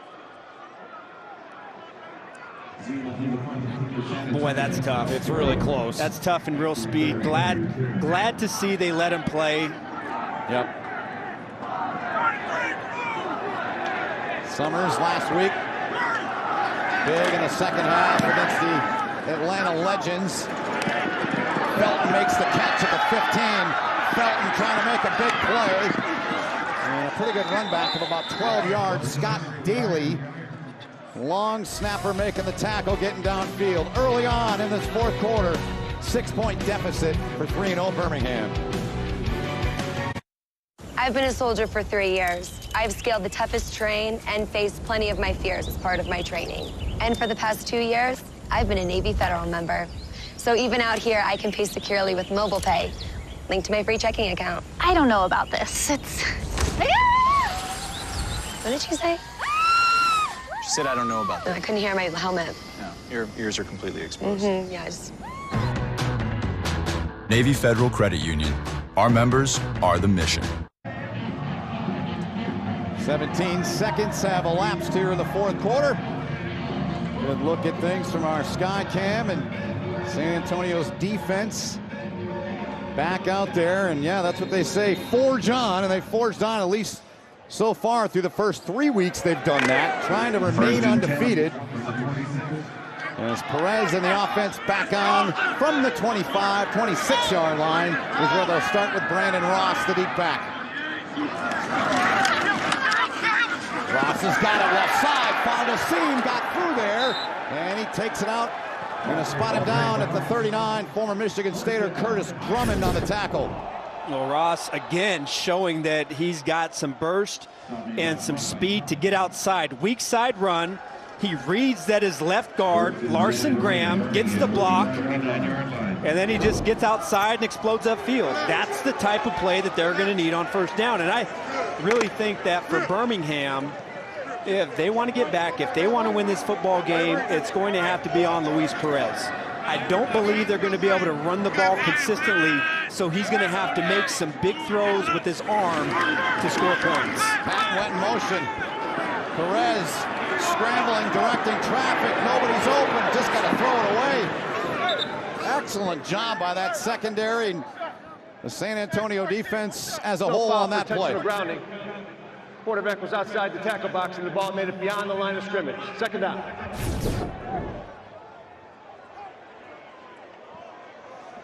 Damian Washington going across the field. They love that concept, that three-level concept where they have short, intermediate, and deep to one side, trying to overflow or flood the zone to that side. But the Commanders defensively again today have been in great position and have not left a lot of room out there for Perez to complete the ball downfield. San Antonio, as you just saw, they do give up a lot of yards through the air. Pressure coming. Ball knocked out, and looks like Birmingham's on it. They'll unpile it. They've got it. And on the recovery in there was Dominic Jackson. And Commanders right now are starting to turn it up a little bit. Outside rush. Perez climbs the pocket, but just a great effort right there. Wow, what a job by Elliott to just stay with it, turn the corner, chop the right arm, get the ball out. And the Iron very fortunate to get that ball, but now Perez facing 3rd and 10, and he's going to have to make a big throw. He's looking to do just that. Dumps it off over the middle to Ross, but that's not going to work. It will not work, and they bring on the punt crew. Pressure was applied by Joey Mbu. You wonder right now if the talent up front for the Commanders, one of the better, if not the best pass rushing team now in the Alliance, is starting to take advantage of an undermanned and injured Iron offensive line. Yeah, it's a great point. Start of the game with shifts in their offensive line and a couple of guys dinged up in this game. 12.5 to go in this one. San Antonio up 6. They've got it when we return.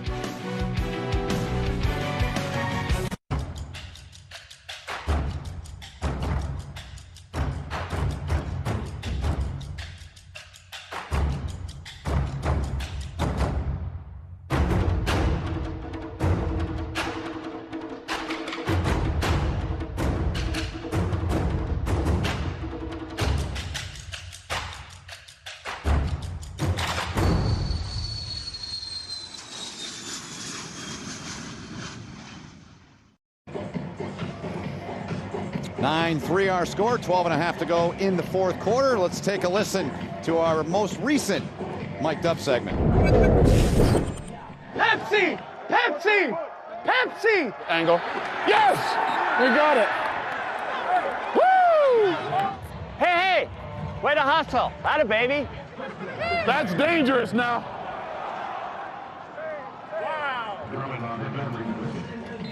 Some of the sounds from our coaches and the players that are mic'd up here in the Alliance. One of the many great things about this new league. Adam Archuleta, John Schriff, and all of our crew. My name is Ben Holden. Great to have you with us here in a low-scoring but good ball game here in Birmingham. They give it off to Alonzo Moore, and Moore picks up about 6. He was stopped by Max Redfield.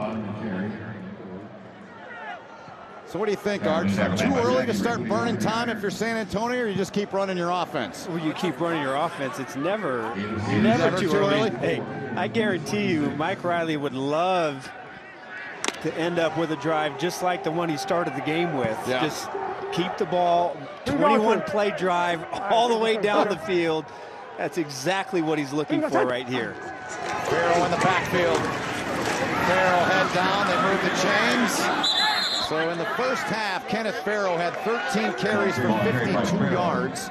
In the third quarter alone, Farrell had 8 for 63. Yep, and one of the, if you can say there is a weakness for the Iron on defense, it would be their rushing defense, where not last week, but in the previous 2 games, they had given up some yards on the ground.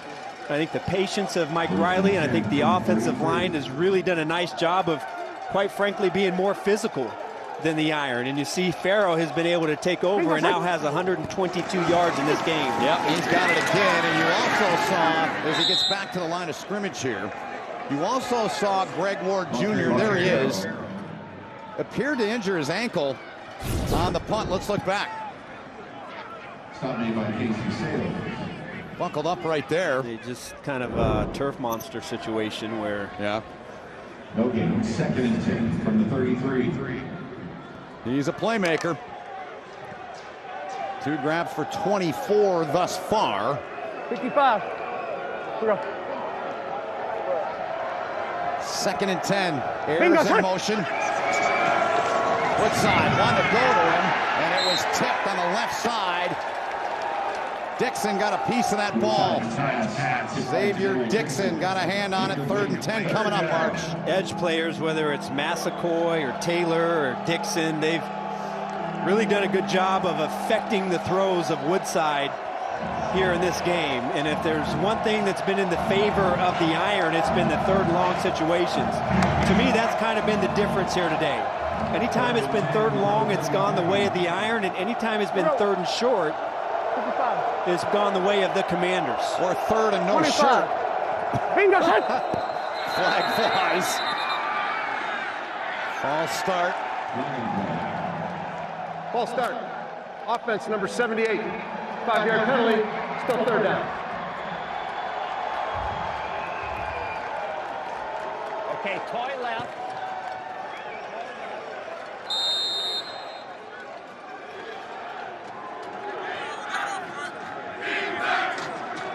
Side breaks the huddle. I think they had the wrong number on the penalty, but nevertheless, it's 3rd and 15. 7th penalty on San Antonio. If you're Woodside, you have to make the safe play here. Do not try and do too much and make the mistake. Stands in, gets it out there, and they can't make the play. They can't make the play. Campbell all over that that secondary once again. Campbell almost here. Just talked about cannot make the mistake. You got Farrow on the flat. The ball is a little bit high, and Campbell almost makes a game-changing play, but just can't quite bring it down. 13 tackles and a fumble recovery for him. 6th punt of the afternoon for Zima. Felton, this is a booming punt. Felton fields it at the 10.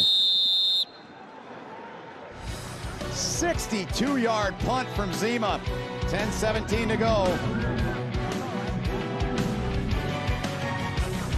Nothing comes easily. That's what happens in golf and in life. I'm very fortunate that I can lean on people, and that for me is what teamwork's all about. You can't do everything yourself. You need someone to guide you and help you make those tough decisions. That's Morgan Stanley. They're industry leaders, but the most important thing is they want to do it the right way. I'm really excited to be part of the Morgan Stanley team. I'm Justin Rose. We are Morgan Stanley. Well, this drive, they're going to spot the ball, the 11-yard line. San Antonio defense, Arch, it's been really, really, really good. And they've pretty much rendered the Birmingham Iron offense one-dimensional. They've shut down Trent Richardson in the run. And just as Perez had the offense driving, Zach Sanchez with the big interception. The very next drive, Jaron Elliott around the corner strips the ball from Perez, and the Commanders defense, especially here in the last 2 drives, starting to get after and put pressure on Perez and make things extremely difficult. The fact that they're one-dimensional has really hurt this offense. At their leading 14th sack here today, Brandon Ross, the ball carrier. His first game as a running back was just a special teams guy prior. That was his 7th carry of the day.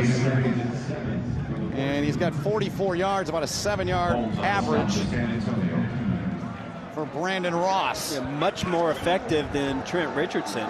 Today, yes. Offense, you know, this is a grinded-out offense. They don't have a high average per carry. They've done it with a volume of rushers. They need somebody that has some breakaway skills and give the offense a big play on the ground. Toss here to Ross. Ross got the first down and then some. Forced out of bounds. But a big run and a first down run for Brandon Ross. As Darren Smith forced him out, gain of 16. Brandon Ross should put himself in line for some more carries with the way he's carried the ball here today. This time attacking the perimeter of the Commanders. And you can see there's a definite difference in speed between he and Richardson. Richardson has good power inside in short yardage situation, but Ross showing he can get outside. Here's his 9th carry of the day. And he's up to 64 yards. As we now slide under 9 minutes remaining in this 4th quarter. 3-0 Birmingham trying to put together a drive. Trailing by 6. Which makes it even more interesting now that you have to go for 2. Yes. If they do get the touchdown, be pretty exciting here if they can get down the field. I like it. Patton in motion there, stops, they toss it, then Ross top of the ball, but got it back, Ross. And he lost it again! He lost it again! And San Antonio believes they have it. And the officials are saying that's the case. And the referee, more importantly, says they have it. Darnell Leslie got it. Fumbled once, get the ball back. Great strip tag right there. It looks like it was Barnes, number 94. And what started as a promising drive and a great opportunity for Ross to make a case to get some more carries in this offense makes the critical mistake. And again, the Commanders' defense comes through and makes the big play when they needed it. No doubt about it. They are in prime position. They put Rodriguez in front of Farrow. Farrow gut. Good push there from Jared Jones-Smith. The left tackle played his college ball at Pittsburgh. Stopped by Jeremy Cole. Good look at him there. Tell you, Kenneth Farrow is running tough today. He is. Since the very first drive, right? He really is. I mean, this is one heck of a performance. 24 carries, 127 yards. Really, it was his big run that was the spark, a 26-yard run that led to their only touchdown drive of the day, but gotta love how Farrow's carried the rock. He's got it again. Farrow! And he's still on his feet! And Farrow taken down shy of the goal line, inside of the 1. And that will set up 1st and goal. Evan Rodriguez now playing a little fullback. This is just a lead to the weak side. And Farrow again. Yep. Follow the tight end, run to daylight, make the first tackler miss, run right through him and power yourself down to the goal line. Looks like just about a half-yard short, but what a tough afternoon of running by Kenneth Farrow against a tough Birmingham defense. Farrow's got it again, trying the right side, and that Birmingham defense, they stop him about a football length shy of the goal line. This is where they're so tough. It is. But I tell you what, if you're the Commanders, you're not worried about it because you still have possession. And the clock is winding down. You're in great position right here. You've got a 1-score lead. Last week against Atlanta, I mean, we were both blown away by what they did. In the red zone, can the Iron flex their muscle and come up and keep San Antonio out of the end zone? Timeout, Commanders. They've got 2 left with 6:22 to go in the ball game. And if you're Mike Riley, the perfect situation right now is to basically run it 3 more times. Maybe twice. Maybe you don't want to risk a 4th down, but you want to just be able to bleed this clock as much as you possibly can. Brandon Ross disagrees, but you're right. He's the one that lost the football, and right now, Riley's offense trying to stick one in the end zone. Yeah, Ross he's shaking his head. I mean, what a great afternoon for him as well. 10 carries, 53 yards, and really kind of looks like he's got the makings of a guy that can give this offense some big plays on the ground. Yeah, 5'11", 205, good size, good speed, good mix of power, all those things. So 2nd and goal now. Farrell, the deep back. Okay.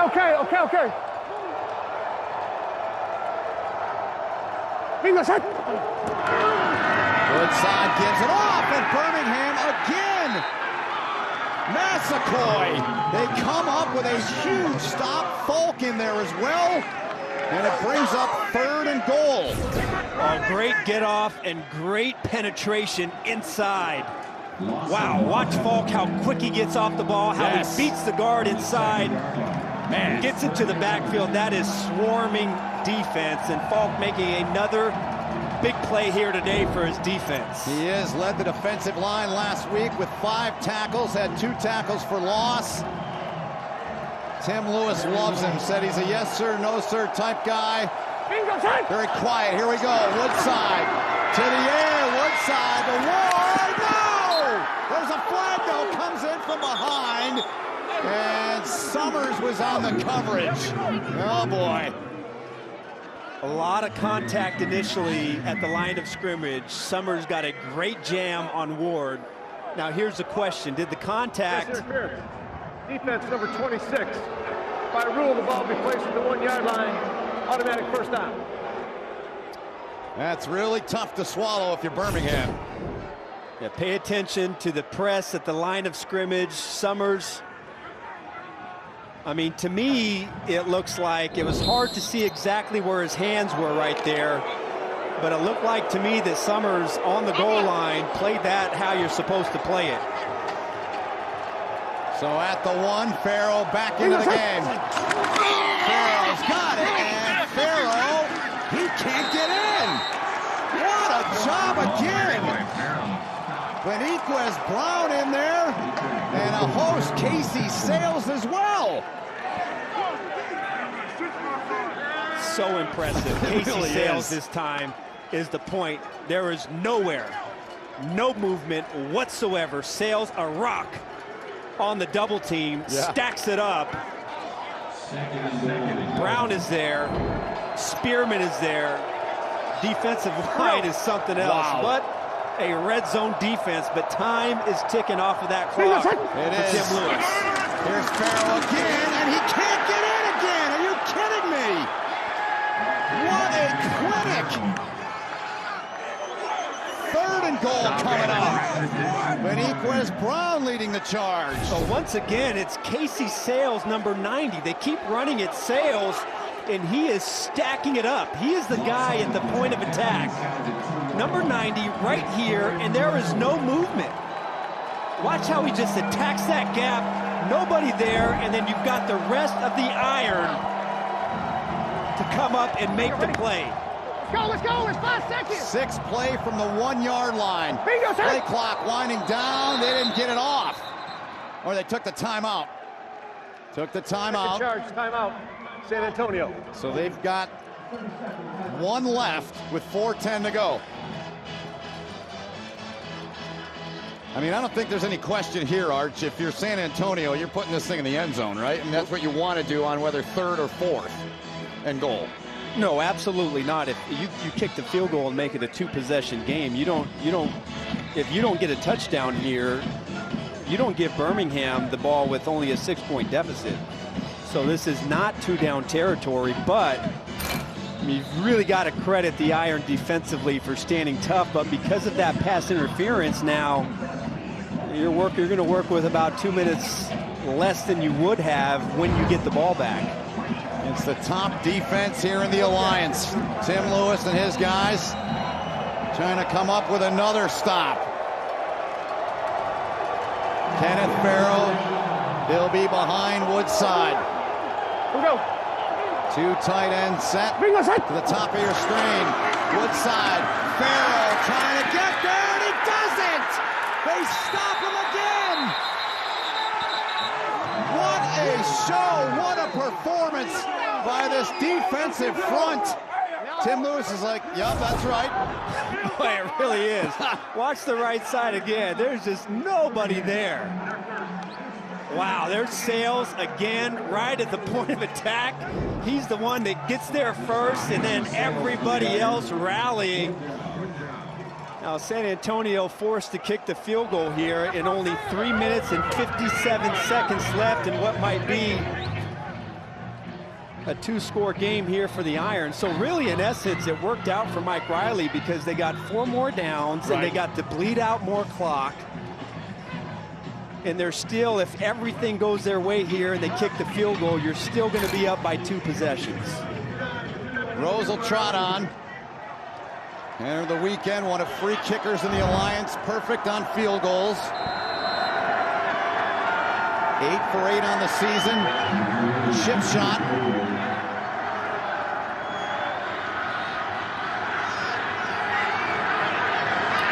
Good snap, good hold, and that one's up and true. And it's a 9-point San Antonio lead with 3:58 left in the game, Arch. Well, San Antonio taking the ball back, bleeding the clock. Some great running up inside. And all of a sudden now nursing a 2-score game. Birmingham gets the ball with a chance. How old are you? Basically 15.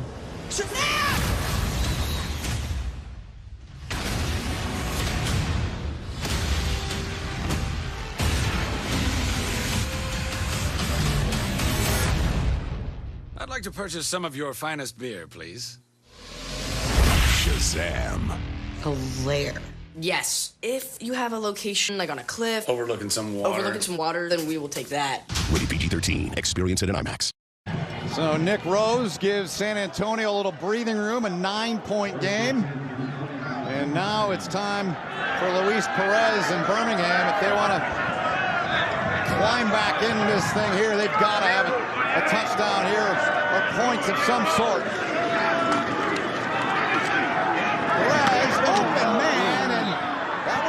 Washington out near midfield. Monte Bosby back there nearly got it.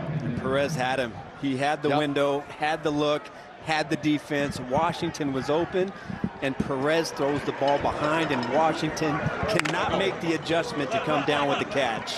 2nd and 10. Birmingham's got 2 timeouts and the 2-minute warning.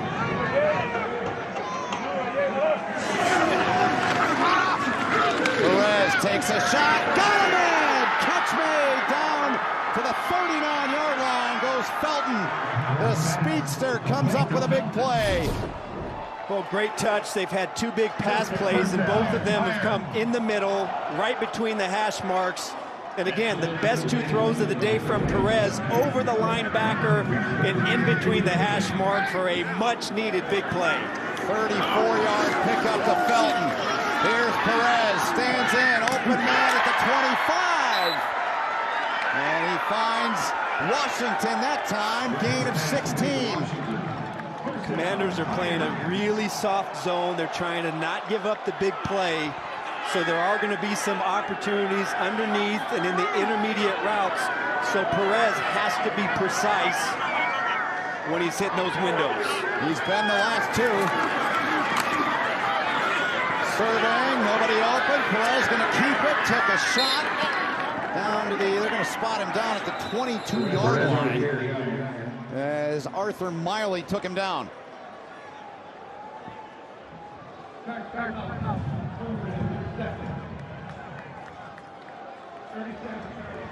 Timeout taken by Birmingham. They've got 1 left.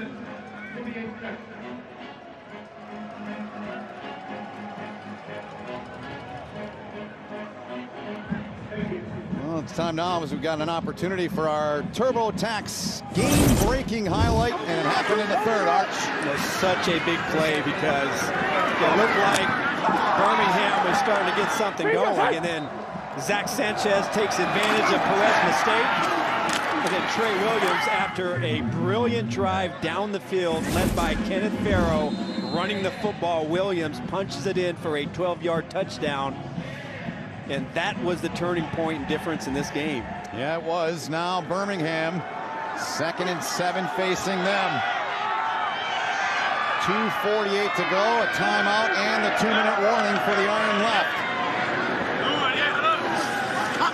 Perez, under pressure, just throws it away.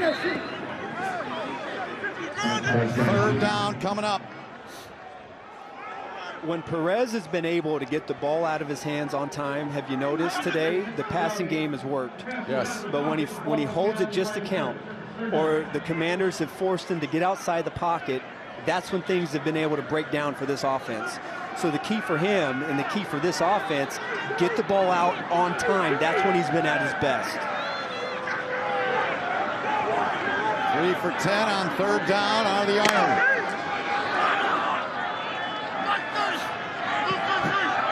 Looking to get 7 here. Yards, that is. Perez in trouble. He got out of there. And there's a flag that came in. Flag came in.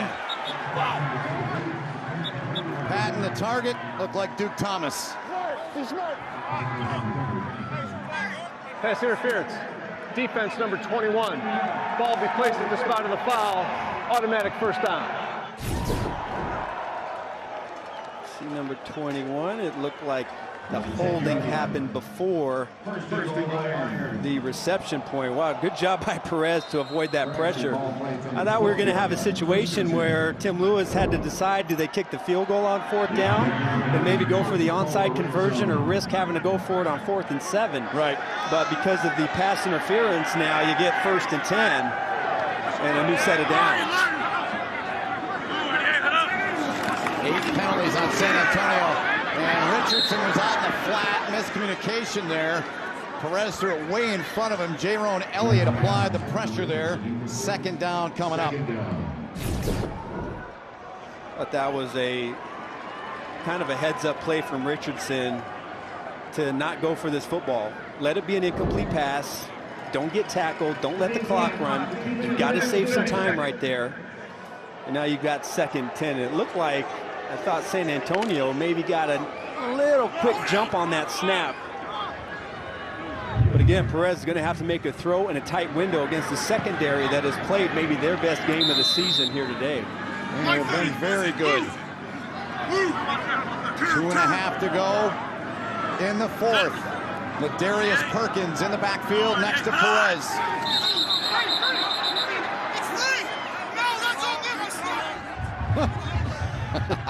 Ball start. Offense number 78. 5-yard penalty.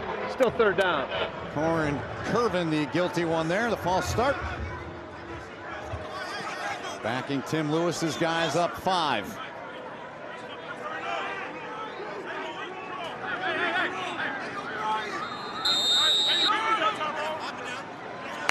Seven penalties on Birmingham from the 17-yard line. Not like Birmingham. They've been very smart and disciplined in the penalty department prior to this game. Perez taking a shot into the end zone. Felton wanted the flag. And there's one on the far side of the field. The 13-yard line. Defense number 33. 5-yard penalty, automatic 1st down. Zach Sanchez, who had that big play earlier. Yep. We've seen a couple times. Sanchez, number 33 in the slot. Does he reach his arm out there? Just a slight little hook, and it doesn't look like a lot, but it is. Past 5 yards, he does hook Felton, and that, even though it's pretty fine, that is a hold. 9 penalties on San Antonio. 1st and 10 now for Birmingham.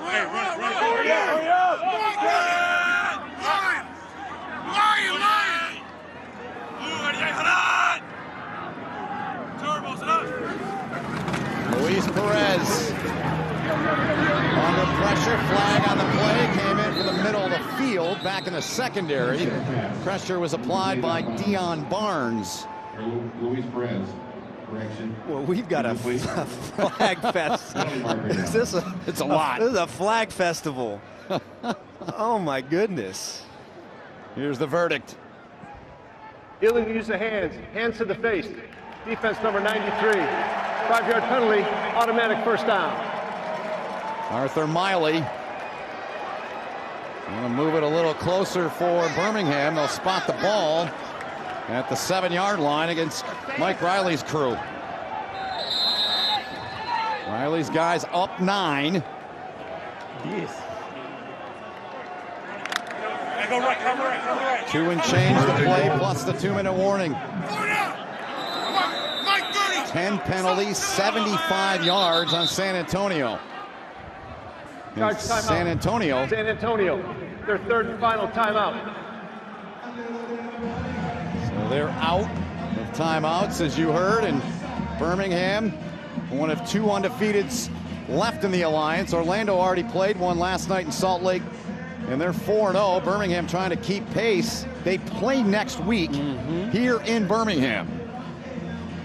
Yeah, and we talked about San Antonio sitting here at 1-2, in good shape here in this game, but I still think that they're one of the better teams here in the Alliance. Their record maybe not showing that, but you know, San Diego gets the big win in Arizona. So things can get pretty interesting, and I think really what I'm seeing is first couple of weeks, teams starting to feel themselves, starting to find themselves. Now we're starting to get a good identity of who these teams are, and I think the quality of play is going to get better and better as teams start to dial in exactly who their personnel is, what their strengths are, what their weaknesses are, and things can get pretty interesting here down the stretch. I like it.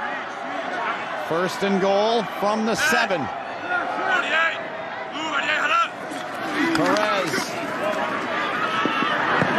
Sideline, Trent Richardson pays the price, but he gets it inside of the 5-yard line. Several heavy shots delivered in there. He hangs on to the football, and Temple leading the charge. Reached the 2-minute warning. It'll be 2nd and goal when we resume. 2nd and goal from the 2. You know what San Antonio has done such a good job of today is getting Perez off his spot. Yeah. And getting him to move to his right. And that's kind of, you know, when he's able to stay in the pocket, get rid of the ball on time, he's made some good throws. And Richardson trying to use that power. Almost gets in there and gets a touchdown, but. Yeah. He's got 6. Leading the alliance in that department. There's still plenty of time here. Oh, yeah. We know this, if Birmingham is able to get in the end zone, and I love getting a chance to see the onside conversion attempt again. That was fun last week. Yep, we got a chance to see it in our game last week, and that was a big play. Matt Sims throwing a bomb down the field. Shontavious Jones made the catch. Tapped it up to himself. 2nd and goal from the 2. So in the last 14 snaps, we've had 6 penalties and 10 net yards. Birmingham, though, has got a 2nd and goal from the 2. Luis Perez has not thrown a touchdown pass this season because Trent Richardson has done the damage scoring, but not this time. 3rd and goal coming up, Arch. The Commanders taking a page out of the Iron Book and playing some goal to go defense of their own. Just a force up inside. And we've talked about how good San Antonio's defensive front has been and the way they've been able to get penetration in that clock. Tim Lewis is forced to call that timeout, and all of a sudden Birmingham has to try and figure it out. Yep. Both teams are out of timeouts now. With 1:54 to go on the drive. 8 plays, 2 have been on the ground against Mike Riley's defense. And his team on top by 9.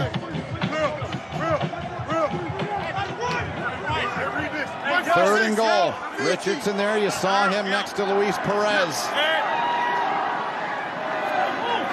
Now goes into the slot. Perez looking to find somebody, anybody open. Nobody's open. Perez now takes a shot. And knocked away. Duke Thomas. They look to pat, and there's a flag down, though, in the middle of the end zone. Perez. Defense, number 41. Half the distance from the previous spot. Automatic first down. That's on Devontae Bowsby. Unbelievable. Wow. I mean, Perez eating a sandwich back there. The coverage was so good. I mean, sometimes it's almost impossible not to hold or interfere when the quarterback is holding the ball for that amount of time. And all of a sudden, Birmingham, 1st and goal. Looks like it was for the Commanders. Yes. And they were held to a field goal. But lead the game by 9. Richardson walks into the end zone. Touchdown, Birmingham. Richardson's 7th touchdown in week number 4 makes it a 12-9 game with 1:41 to go. 9 plays, 75 yards, took 2:14. Really tough to stop Richardson in this part of the field if you can't get full body contact. You just stick your shoulder in there, stick your arm in there, you are not going to be able to bring him down. And that time just does what he does best on the goal line, and a huge 2-point conversion right here for Birmingham. Tough day running it. 8 for 15 for Richardson, but the touchdown now. You have to go for 2 if you're new to the alliance. No point afters. Patton in motion outside. Perez surveys. Still got it. Another sandwich back there, I guess. Throws it in. It is caught! Caught by Felton. Just in the end zone across the goal line. And it's a 1-point game. Wow. Kidding me. Oh, a 3-man rush. Yeah. Perez has all the time in the world, and Felton goes up high, ball breaks the plane of the goal line, and now all of a sudden it gets interesting. 4 for 8 on 2-point conversions. And Felton, his numbers on the season. And the onside conversion rules replaces the traditional onside kick. They are going to review this, we're being told. It's a tight play at the goal line. We have a shot down the line. It's tough to see, but due to the line feed, we're pretty good with the confirmation here. This is a good score. So look and from the listen. ruling on the field, yep. Our replay official today. Was there any question in your mind when that happened or not? That it was good? Retain possession by putting the ball in play, 4th and 12 at their 28-yard line. Well, the only question being, because he fell out of the end zone, did it break the plane? Was it in the plane of the goal line when he had control of the football? I think on that look, because both feet were in the end zone and the ball were in front of his feet, that's why that play was confirmed. All right, so here we go, the onside conversion attempt. It's 4th and 12 from your own 28-yard line. All right, baby, let's see what Perez has in store and who is going to be the go-to receiver. There really hasn't been one receiver that has emerged in this game as the security blanket for Perez. Now remember, his best throws of the game have come in the middle of the field between the hash marks. Birmingham trying to convert here and keep the football. The onside conversion attempt. Perez throws it down there, and it's intercepted! Taken away by San Antonio. Orion Stewart with 90 seconds left. So they took a bit of a shot, and it's picked off by Stewart. He was looking for Wes Saxton, the intended target. Well, to me, this has been the key. Injured player, my apologies. What a great job there. But the key to me for the Commanders shutting down this passing game is getting Perez off the spot. That time they made him go to his left. There was only one option out there. He was double covered, and he had to throw it into traffic. But the Commanders today had a great defensive game plan and how they defended this iron passing attack. Second interception of the season for Orion Stewart. And Luis Perez in Birmingham, as Wes Saxton was the injured player. Intended target there on that 4th and 12 conversion was LaDamian Washington. It was taken away by Orion Stewart. The secondary for the Commanders today have played a smothering type of defense, and really no separation today from the iron. Nowhere to throw the football, and they did what they came in here to do. They wanted to stop the big explosive plays, and really did a great job here today. They really did. No timeouts left. And Mike Riley, his guys are going to even their record at 2-2. Opened up with a victory Saturday night, first weekend of the Alliance 4 weeks ago against San Diego. We had them, our crew had them in week 2 against Orlando, and just an incredible football game and a great environment. And then they go out to San Diego last week. Things went sideways for them, and they come here and they shut down Luis Perez and the Birmingham offense. Birmingham's defense, I mean, I know you're going to lose the game, but I don't know if you're going to play any better. Their defense. I mean, seriously. Yeah, they did exactly kind of what they've done all season. It's just the offense was not able to take advantage of opportunities. Well, you said a couple times that they needed big plays down the field, and they really didn't get those. That's been the one area where the Commanders have had an Achilles heel, if you may, and where they've lost game. It's because they've given up big plays. And I think for the Iron, their offense, they've been a grinded out offense. Somehow they've got to find a way to inject some big plays and explosiveness into their offense if they want to continue to be a winning football team.